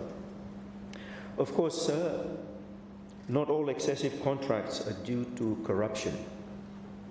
Contracting under international financial institutions are also excessive. You mean let's not talk about Wharf no more today. You mean talk about TINA. These result in larger than necessary borrowing and interest costs. I have seen some guesstimates, Mr. Speaker, that have put government's contracts priced at 6 times what would otherwise be the true economic value of such contracts. Sir, I once confronted a representative of an international financial institution on this issue and was dismissed on the ground that Solomon Islands is an expensive development destination. This, Mr. Speaker, is an outright lie. We have been fed a lie and our government has swallowed it whole, Mr. Speaker. Sir, our government has enabled this to continue. I have voiced my concern on this matter on a number of occasions in this House and outside it, but it seems government does not take it seriously. Hundreds of millions of dollars, Mr. Speaker, that should be going to the delivery of better quality services to the people of Solomon Islands are being siphoned away in excessive contracts. Government must do something about it, Mr. Speaker. Sir, these two represent significant leakages in government finances. I do not see government taking them seriously. Of course, sir, this one also passive reactionary front, but of course, productivity in the economy, growing the economy, ultimately, is what will result in greater revenues for government and more sustainability going into the future for government's fiscal policy. Mr. Speaker, health, agriculture, forestry, environment, education, rural development, and provincial government ministries all flagged cash flow constraints during Public Accounts Committee hearings. These financial failures systematically crippled service delivery across sectors. Sir, this failure was admitted by the former Minister for Traditional Governance during his Senior Day speech in 2024. National unity was positioned as a foundational pillar of the 100-day policy program, with the ministry tasked with four key initiatives, including the critical review of the national peace-building policy. Yet in practice, sir, none of these were delivered. The minister cited reservations and, more tellingly, the same cash flow constraints that continue to paralyze government across all sectors. The same story of under-delivery, sir, repeats itself across other sectors.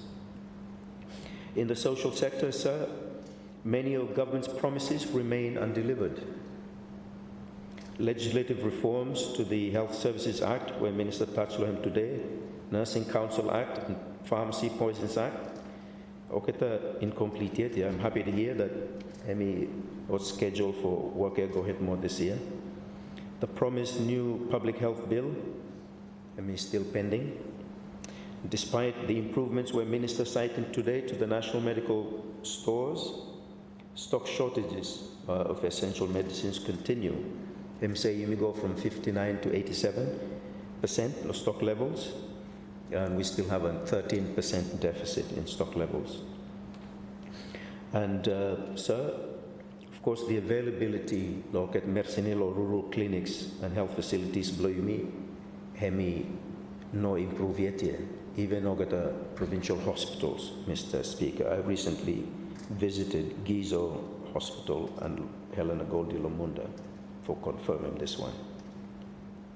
Sir, we must aim to hold more than 100% of stock levels so that we never run out of anything and risk some expiry stock that is an acceptable cost to ensuring that we have adequate stock levels maintained at 100%. So recruitment of health workers was announced in His Excellency's address, and the Minister alluded to it. 180 nurses and 35 doctors in 2025, yet salary support remains unfunded in the budget, leaving workforce gaps unresolved. Time you may announce him something, you may make sure selling for him stop, Mr. Speaker.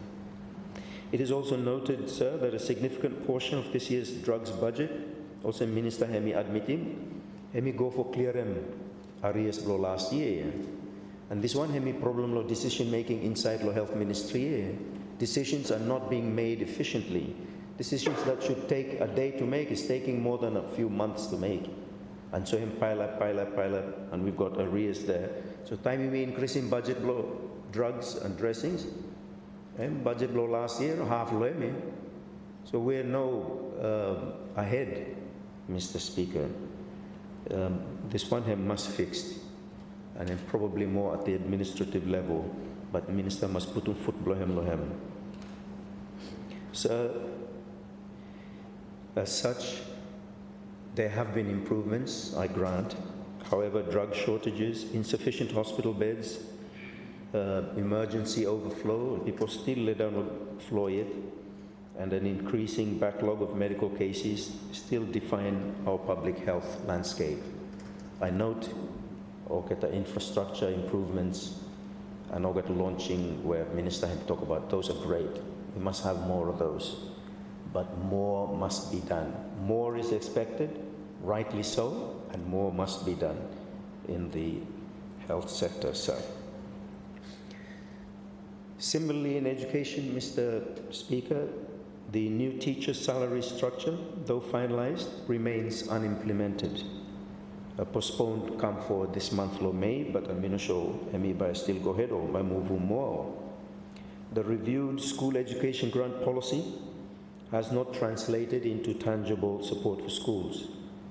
The much needed school infrastructure development plan still sits idle, with no improvements yet felt on the ground.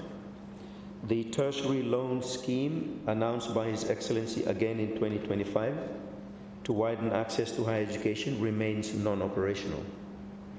Critical reforms such as the review of the SciTESA Act and the TVET legislative framework are still incomplete, Mr. Speaker. During its inquiry into the 2024 actual expenditure, Mr. Speaker, the Public Expenditure Committee discovered that the scholarships budget, as an example, scholarships budget alone was underspent by about 70 million. When many students were eligible for awards, they met the academic criteria for entry. In fact, the total underspend in education could more than fund SINU and make all its programs free to all students who are able to meet academic entry requirements. It seems, Mr. Speaker, government is uninterested, not interested in these things. Yet these are the initiatives that are more likely to produce strategic change and gain across society and in the economy. Sir, His Excellency acknowledged in his 2025 speech that youth make up 70% of our population, and he spoke of empowerment. Yet, sir, government has not presented a serious plan to tackle youth unemployment. Yes, you may rely a lot or get to go pick up all and also me one fella solution to you, but you may must create opportunities domestically to tackle youth unemployment.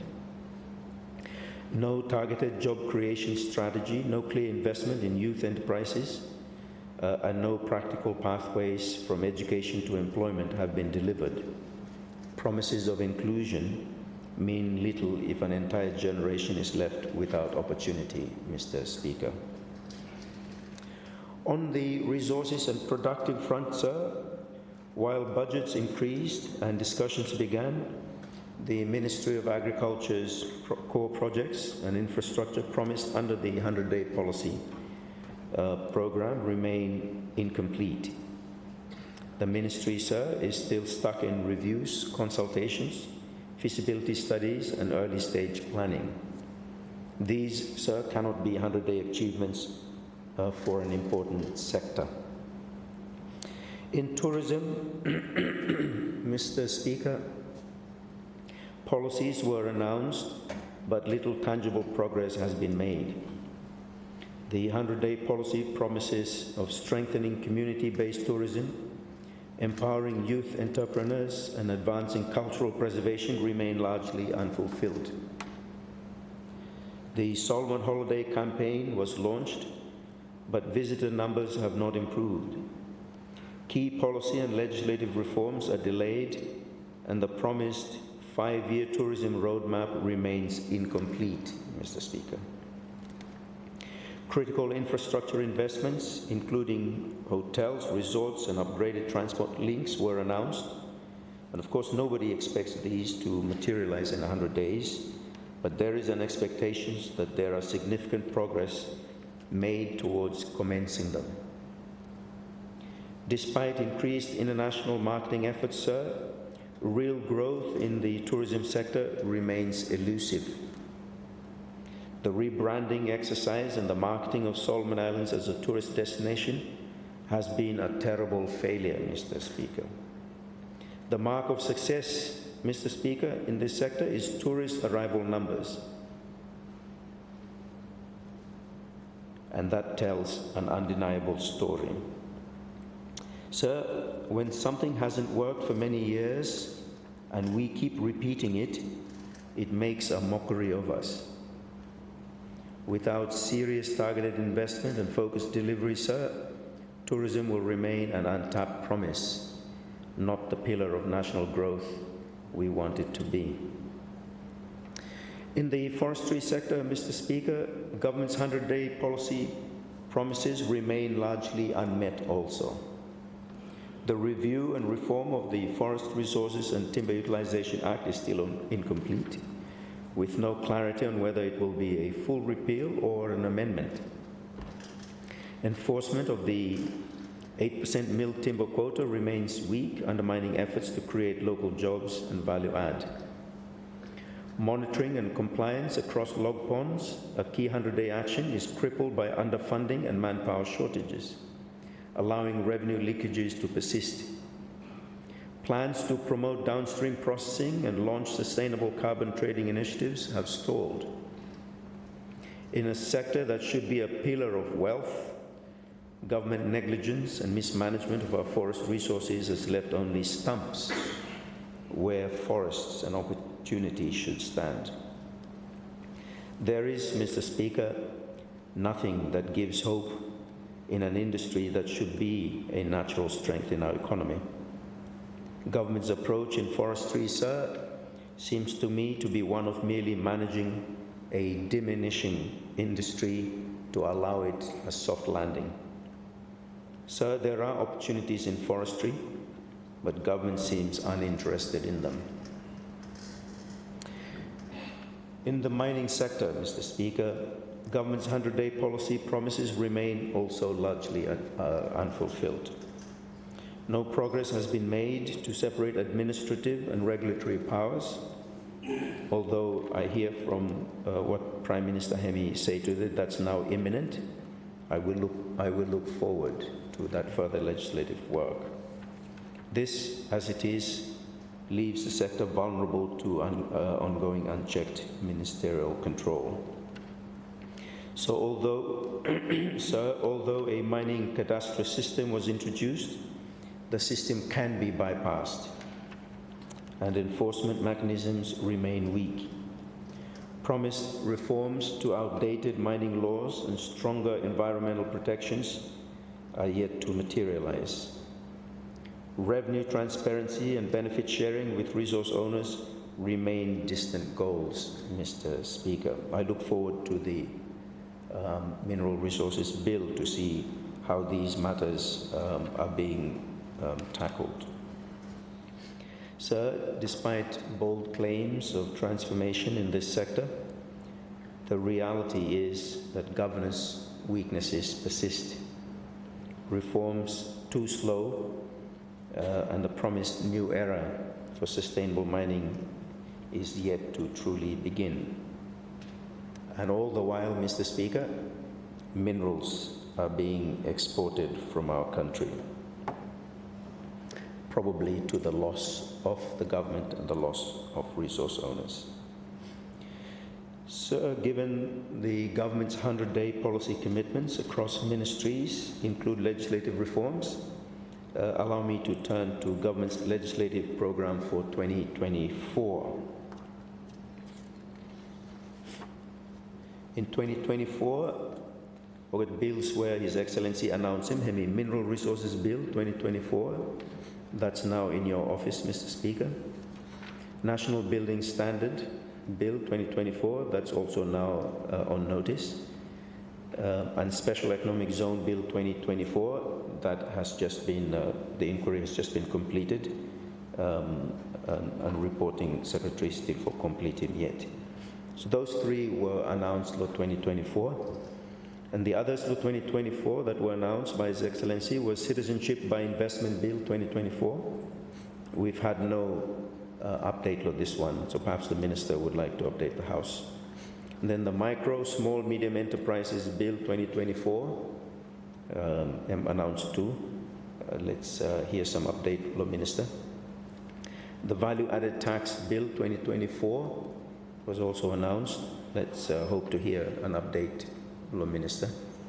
The State-Owned Enterprises Bill 2024, Public Service Bill 2024, Civil Registration Bill 2024, Provincial Government Amendment Bill 2024, Immigration Bill 2024, and Forest Timber Utilization Bill 2024. Those were announced in 2024, and I think the House would appreciate an update. Lowe now, Olketa Bilia Kasim. So on government's legislative program, Law 2024, the 2024 speech by His Excellency made 12 legislative commitments aimed to retool economic mechanisms, was the way to put it, and redefine institutional operations and address specific sectoral dysfunctions. One might call this GNAT's blueprint for national reform. But reform announced, Mr. Speaker, is not reform executed. Government must be judged by both what it says and what it does, and in some cases by what it does not do.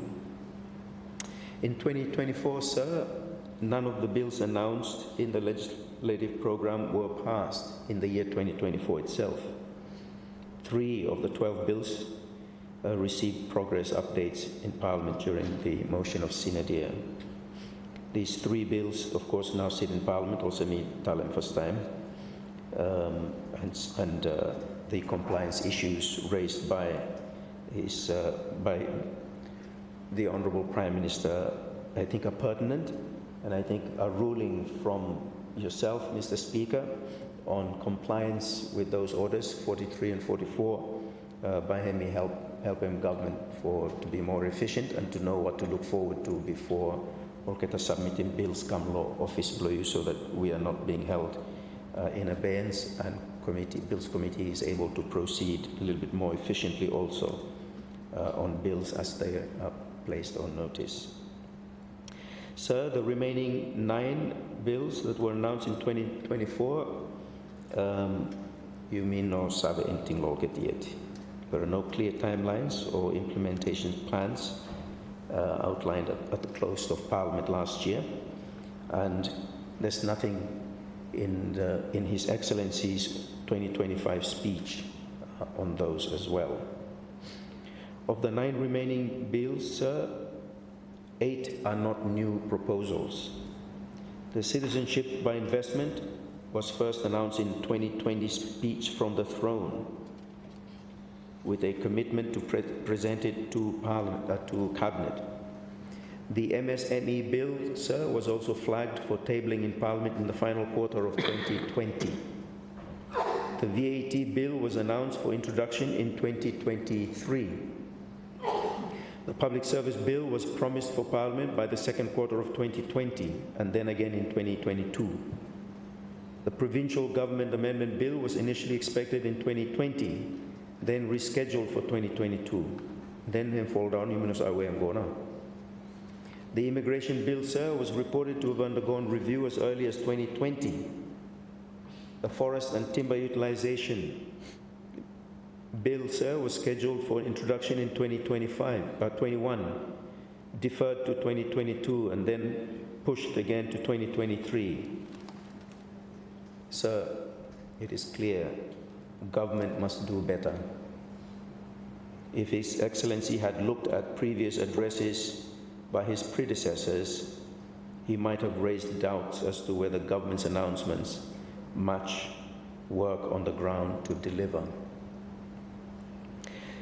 Mr. Speaker, this complete absence of progress on government's legislative program, especially for bills which have already had much work done on them and form part of the current government's 100-day policy, cannot be excused easily. It reflects a failure in leadership and capacity. The inertia shows a lack of political will and bureaucratic incapacity. Progress in pieces, Mr. Speaker, still points to government failure in the whole. Sir, the public expects and rightly deserves not only good policy intentions but visible delivery. When delivery falters, sir, confidence in government diminishes. Sir, this paradox strikes at the heart of government's credibility. There is desire without discipline. The spirit is willing, you might like to say, Mr. Speaker, but the flesh is weak. The flesh in bureaucratic, institutional, and political mechanisms. And weakness in government, sir, is never morally neutral or politically benign. Unfulfilled promises harm more than just the legislative schedule. They become signals of indifference to public hopes and needs. Sir, in his 2025 address, His Excellency announced a reduced legislative program, just 9 bills this year, down from the 12 bills he announced in 2024. Notably, Mr. Speaker, 4 bills from the 2024 agenda have disappeared without explanation. In their place, 2 new additions have been made, the Environment Bill and Electricity Amendment Bill. This shrinking list, Mr. Speaker, alongside the government's persistent failure to deliver on past commitments, reinforces, sir, the perception that legislative ambition is retreating rather than advancing. Further, it paints a picture of changing priorities, or worse, a government without direction. Further, Mr. Speaker, His Excellency announced that the revenue sharing bill is being drafted. It remains unclear, sir, whether this is an entirely new proposal or a revival of the bill that was shelved in 2019 pending further consultations. His Excellency also noted, sir, that the long-awaited CDF regulations, crucial for the implementation of the CDF, will only come into effect in the second quarter of 2025. These two, sir, further illustrate the pattern of delay and uncertainty and ambiguity that has come to define government's overall legislative performance. Sir, what must be done now is not that complicated. The Prime Minister, sir, must insist on ministerial accountability and responsibility.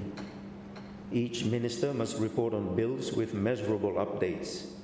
There must be strict deadlines for bills and consultations. Legislative planning should be coordinated across all responsible ministries. It should prioritize outcomes, not just the optics. Ministers, sir, must work and take an interest in delivering a government policy and legislative program. Sir, I think we must cut down on overseas trips too. I think it will take him up too much time here. Make ministers can spend more time working on these important priorities. The people expect it, sir, and the people deserve it. Mr. Speaker, Parliament must insist on progress from the executive continuously. No bill should be allowed to disappear in silence. Half measures must not be accepted as signs of progress. Public institutions, Mr. Speaker, are too important to be treated recklessly.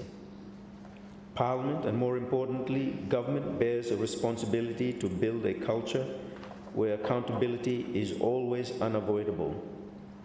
Only then, sir, can reform agendas achieve real impact and value. Government must not take the attitude, Mr. Speaker, also, oh well, we didn't deliver, so be it. No more, Mr. Speaker. Nor should ministers take the attitude that delivery is solely the responsibility of public servants, and therefore public servants now should be blamed for the lack of delivery. No more, Mr. Speaker. And important, executive government, political government, and we take primary responsibility. Sir, the only substantive legislation brought to Parliament last year, apart from the Supplementary Appropriation Bill and the 2025 Appropriation Bill, was the Constitution Amendment Constituent Assembly Bill 2024. Sir, even though the government had the whole year to convene the Constituent Assembly, the Prime Minister delayed it until just days before its constitutional deadline, before attempting to seek amendments using a defective bill. It was, sir, a poorly drafted piece of legislation, riddled with errors, omissions, and gaps. Really, sir, it had no place being passed by Parliament in the form in which it was presented. In his 2025 address, sir, His Excellency confirmed that government's intention to reintroduce the bill to Parliament. Sir, if this was meant to say that the government will reintroduce the same bill, then I am extremely disappointed, and we haven't learned from that situation end of last year.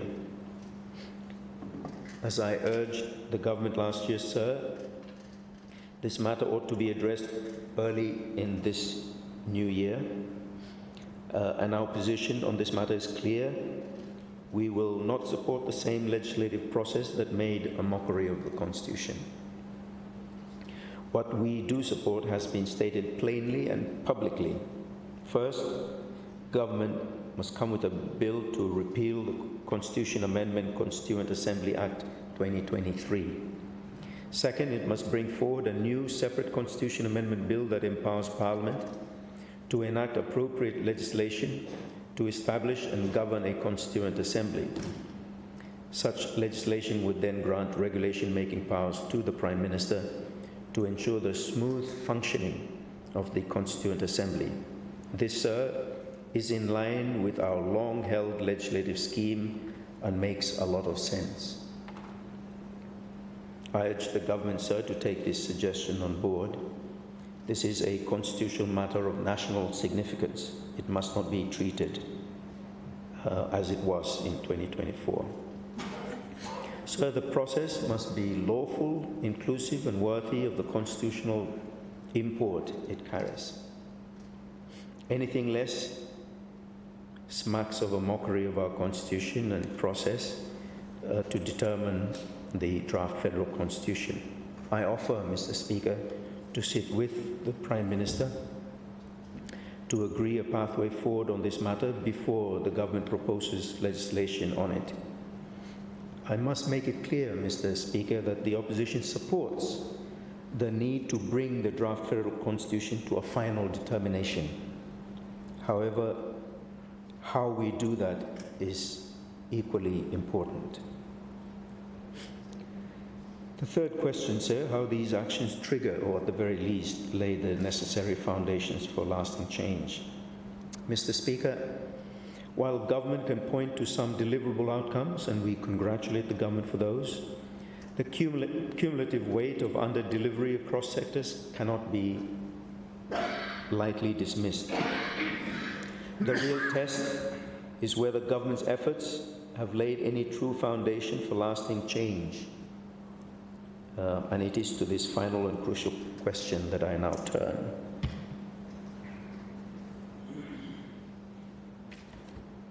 Mr. Speaker, the proof of the pudding is in the eating, as they say, and the evidence is clear.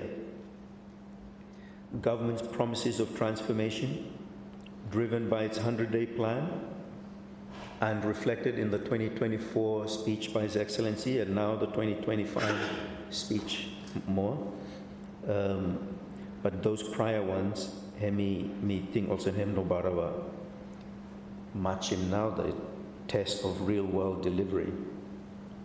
Two critical observations, sir, expose the truth behind government's claims. First, words in the 100-day policy plan were largely preparatory. In many cases, such words were vague and lacked clear direction. A closer analysis shows that approximately 75% of government-stated policies across ministries focused only on reviewing, consulting, developing, securing, or assessing. Only a small fraction moved into actual implementation. Again, this is not what a 100-day program should be. Foundational work is necessary, sir, and reviewing, consulting, developing, securing, assessing are all important functions in foundational work. But how long will this foundational work take? Worse still, Mr. Speaker, most of the policies were simply inherited from the previous DCGA government's work plans. This raises a fundamental question. If past governments had already identified these policies, why have this foundational work remained incomplete? Why are we still in a new government? Still go back more foundational phases here. The recycling of old promises without delivery, sir, points to a deeper failure. It is not just bad planning, it is a failure of leadership and political will. Second, Mr. Speaker, the reality claimed by government is neither reflected in the budget nor felt in the households across Solomon Islands. Despite government's rhetoric of transformation, ordinary Solomon Islanders are carrying heavier burdens, not lighter ones. We already know from last year's budget debate that the budget deficit, coupled with insufficient budgetary support, meant that Solomon Islanders would continue to face hardships. The government's tax reform agenda, as highlighted in His Excellency's 2025 address, remains worryingly vague and stalled. We are told that Phase 1 has commenced and that Phase 2 was endorsed in 2024, yet there is still no clear timeline, no legislative roadmap, and no measurable milestones. For a nation staring down a $1.274 billion budget deficit, Mr. Speaker, such delays are serious lapses in responsibility.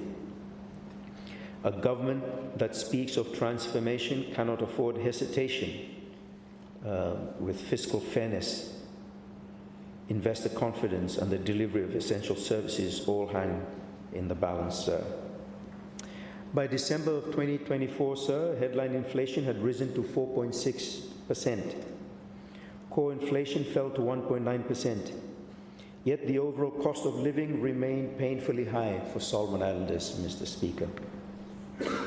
Food, transport, education, essential goods became even less affordable. In 2025, households continued to grapple with rising costs and no meaningful interventions to shield them. Sir, the reality for the vast majority of Solomon Islanders is that the Solomon dollar doesn't buy much nowadays. This is the stuff for 100-day programs. The result, sir, is the steady erosion of already fragile household budgets. Costs in every sector essential to daily life have risen sharply. Government responses, if any, have remained ineffective. The best economic policy is the one that results in increased productivity, sir, increased incomes that rise higher than any increases in prices.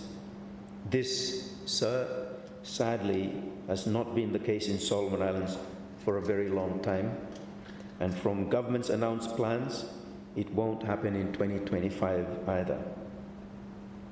Sir, food insecurity has worsened. Imported, nutritionally poor foods dominate the market, while healthier local produce remains too expensive.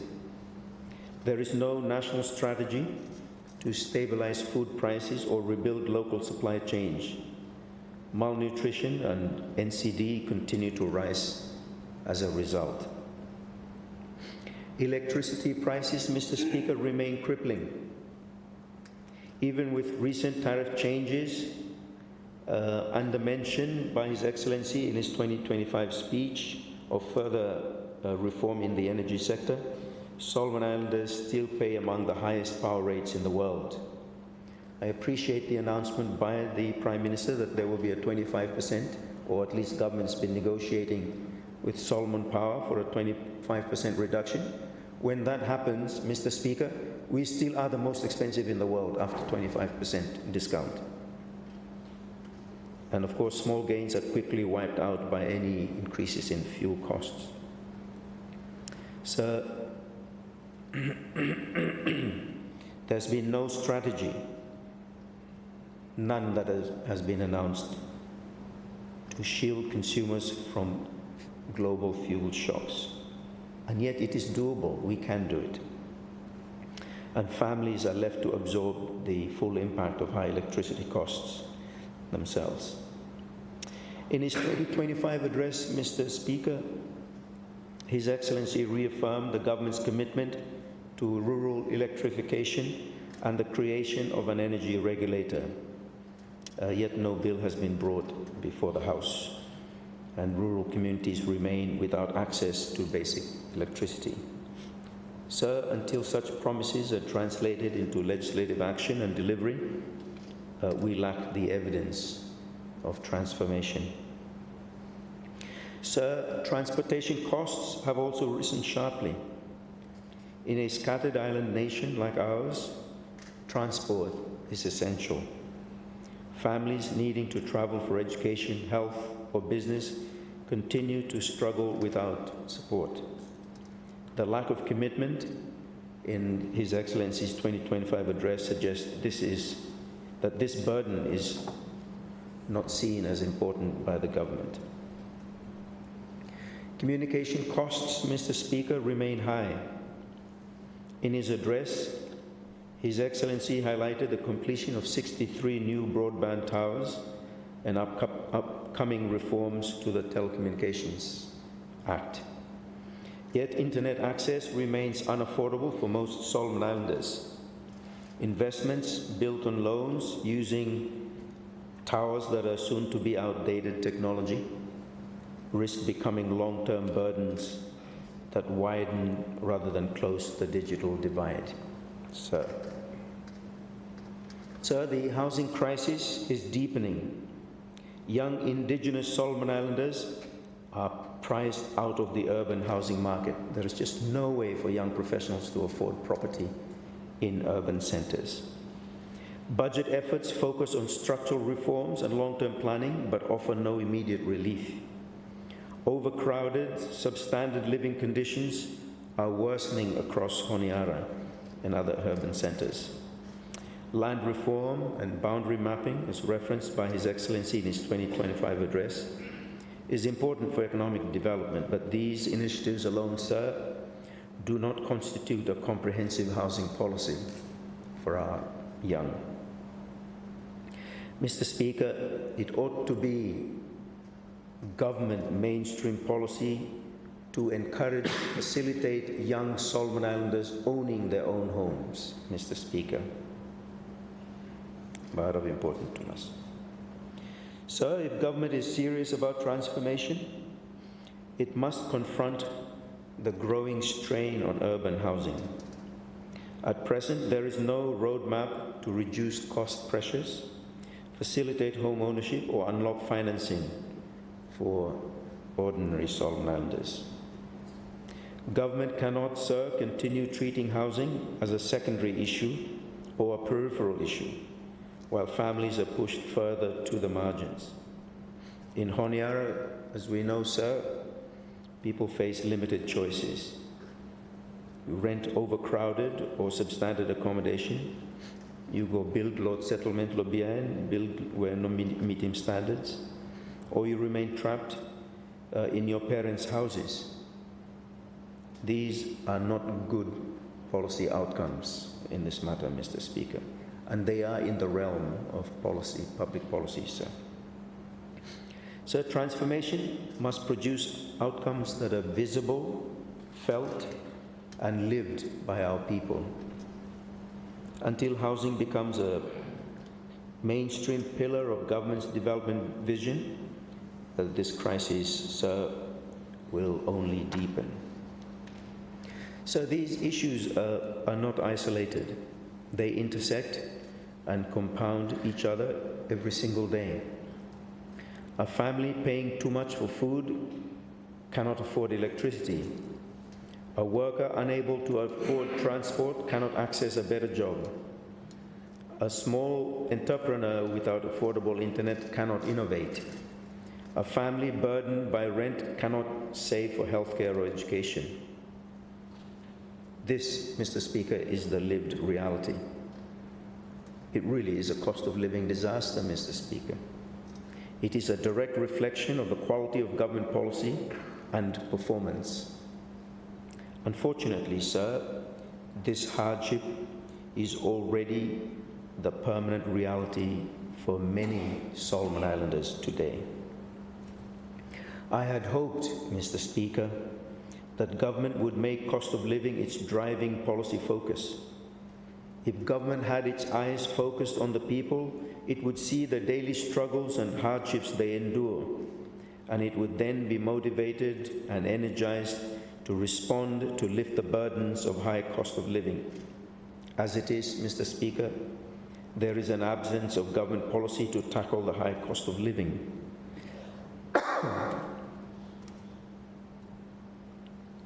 This, sir, points to the fact that government is insensitive or numb to the suffering of its own people. This truly is tragic and sad. Let me conclude, sir. Government must be judged by both its promises and performance. Government's promises and performance declarations are of no worth if they do not ease the burdens of our people. The record is plain, Mr. Speaker. The promises have faltered. I know it's only been a year, but it is important for accountability. The transformation announced has not yet come to pass. I will look in this new year for more progress on that. It seems we are still in the foundational work of assessing, reviewing, identifying, and so forth. But for how long, Mr. Speaker?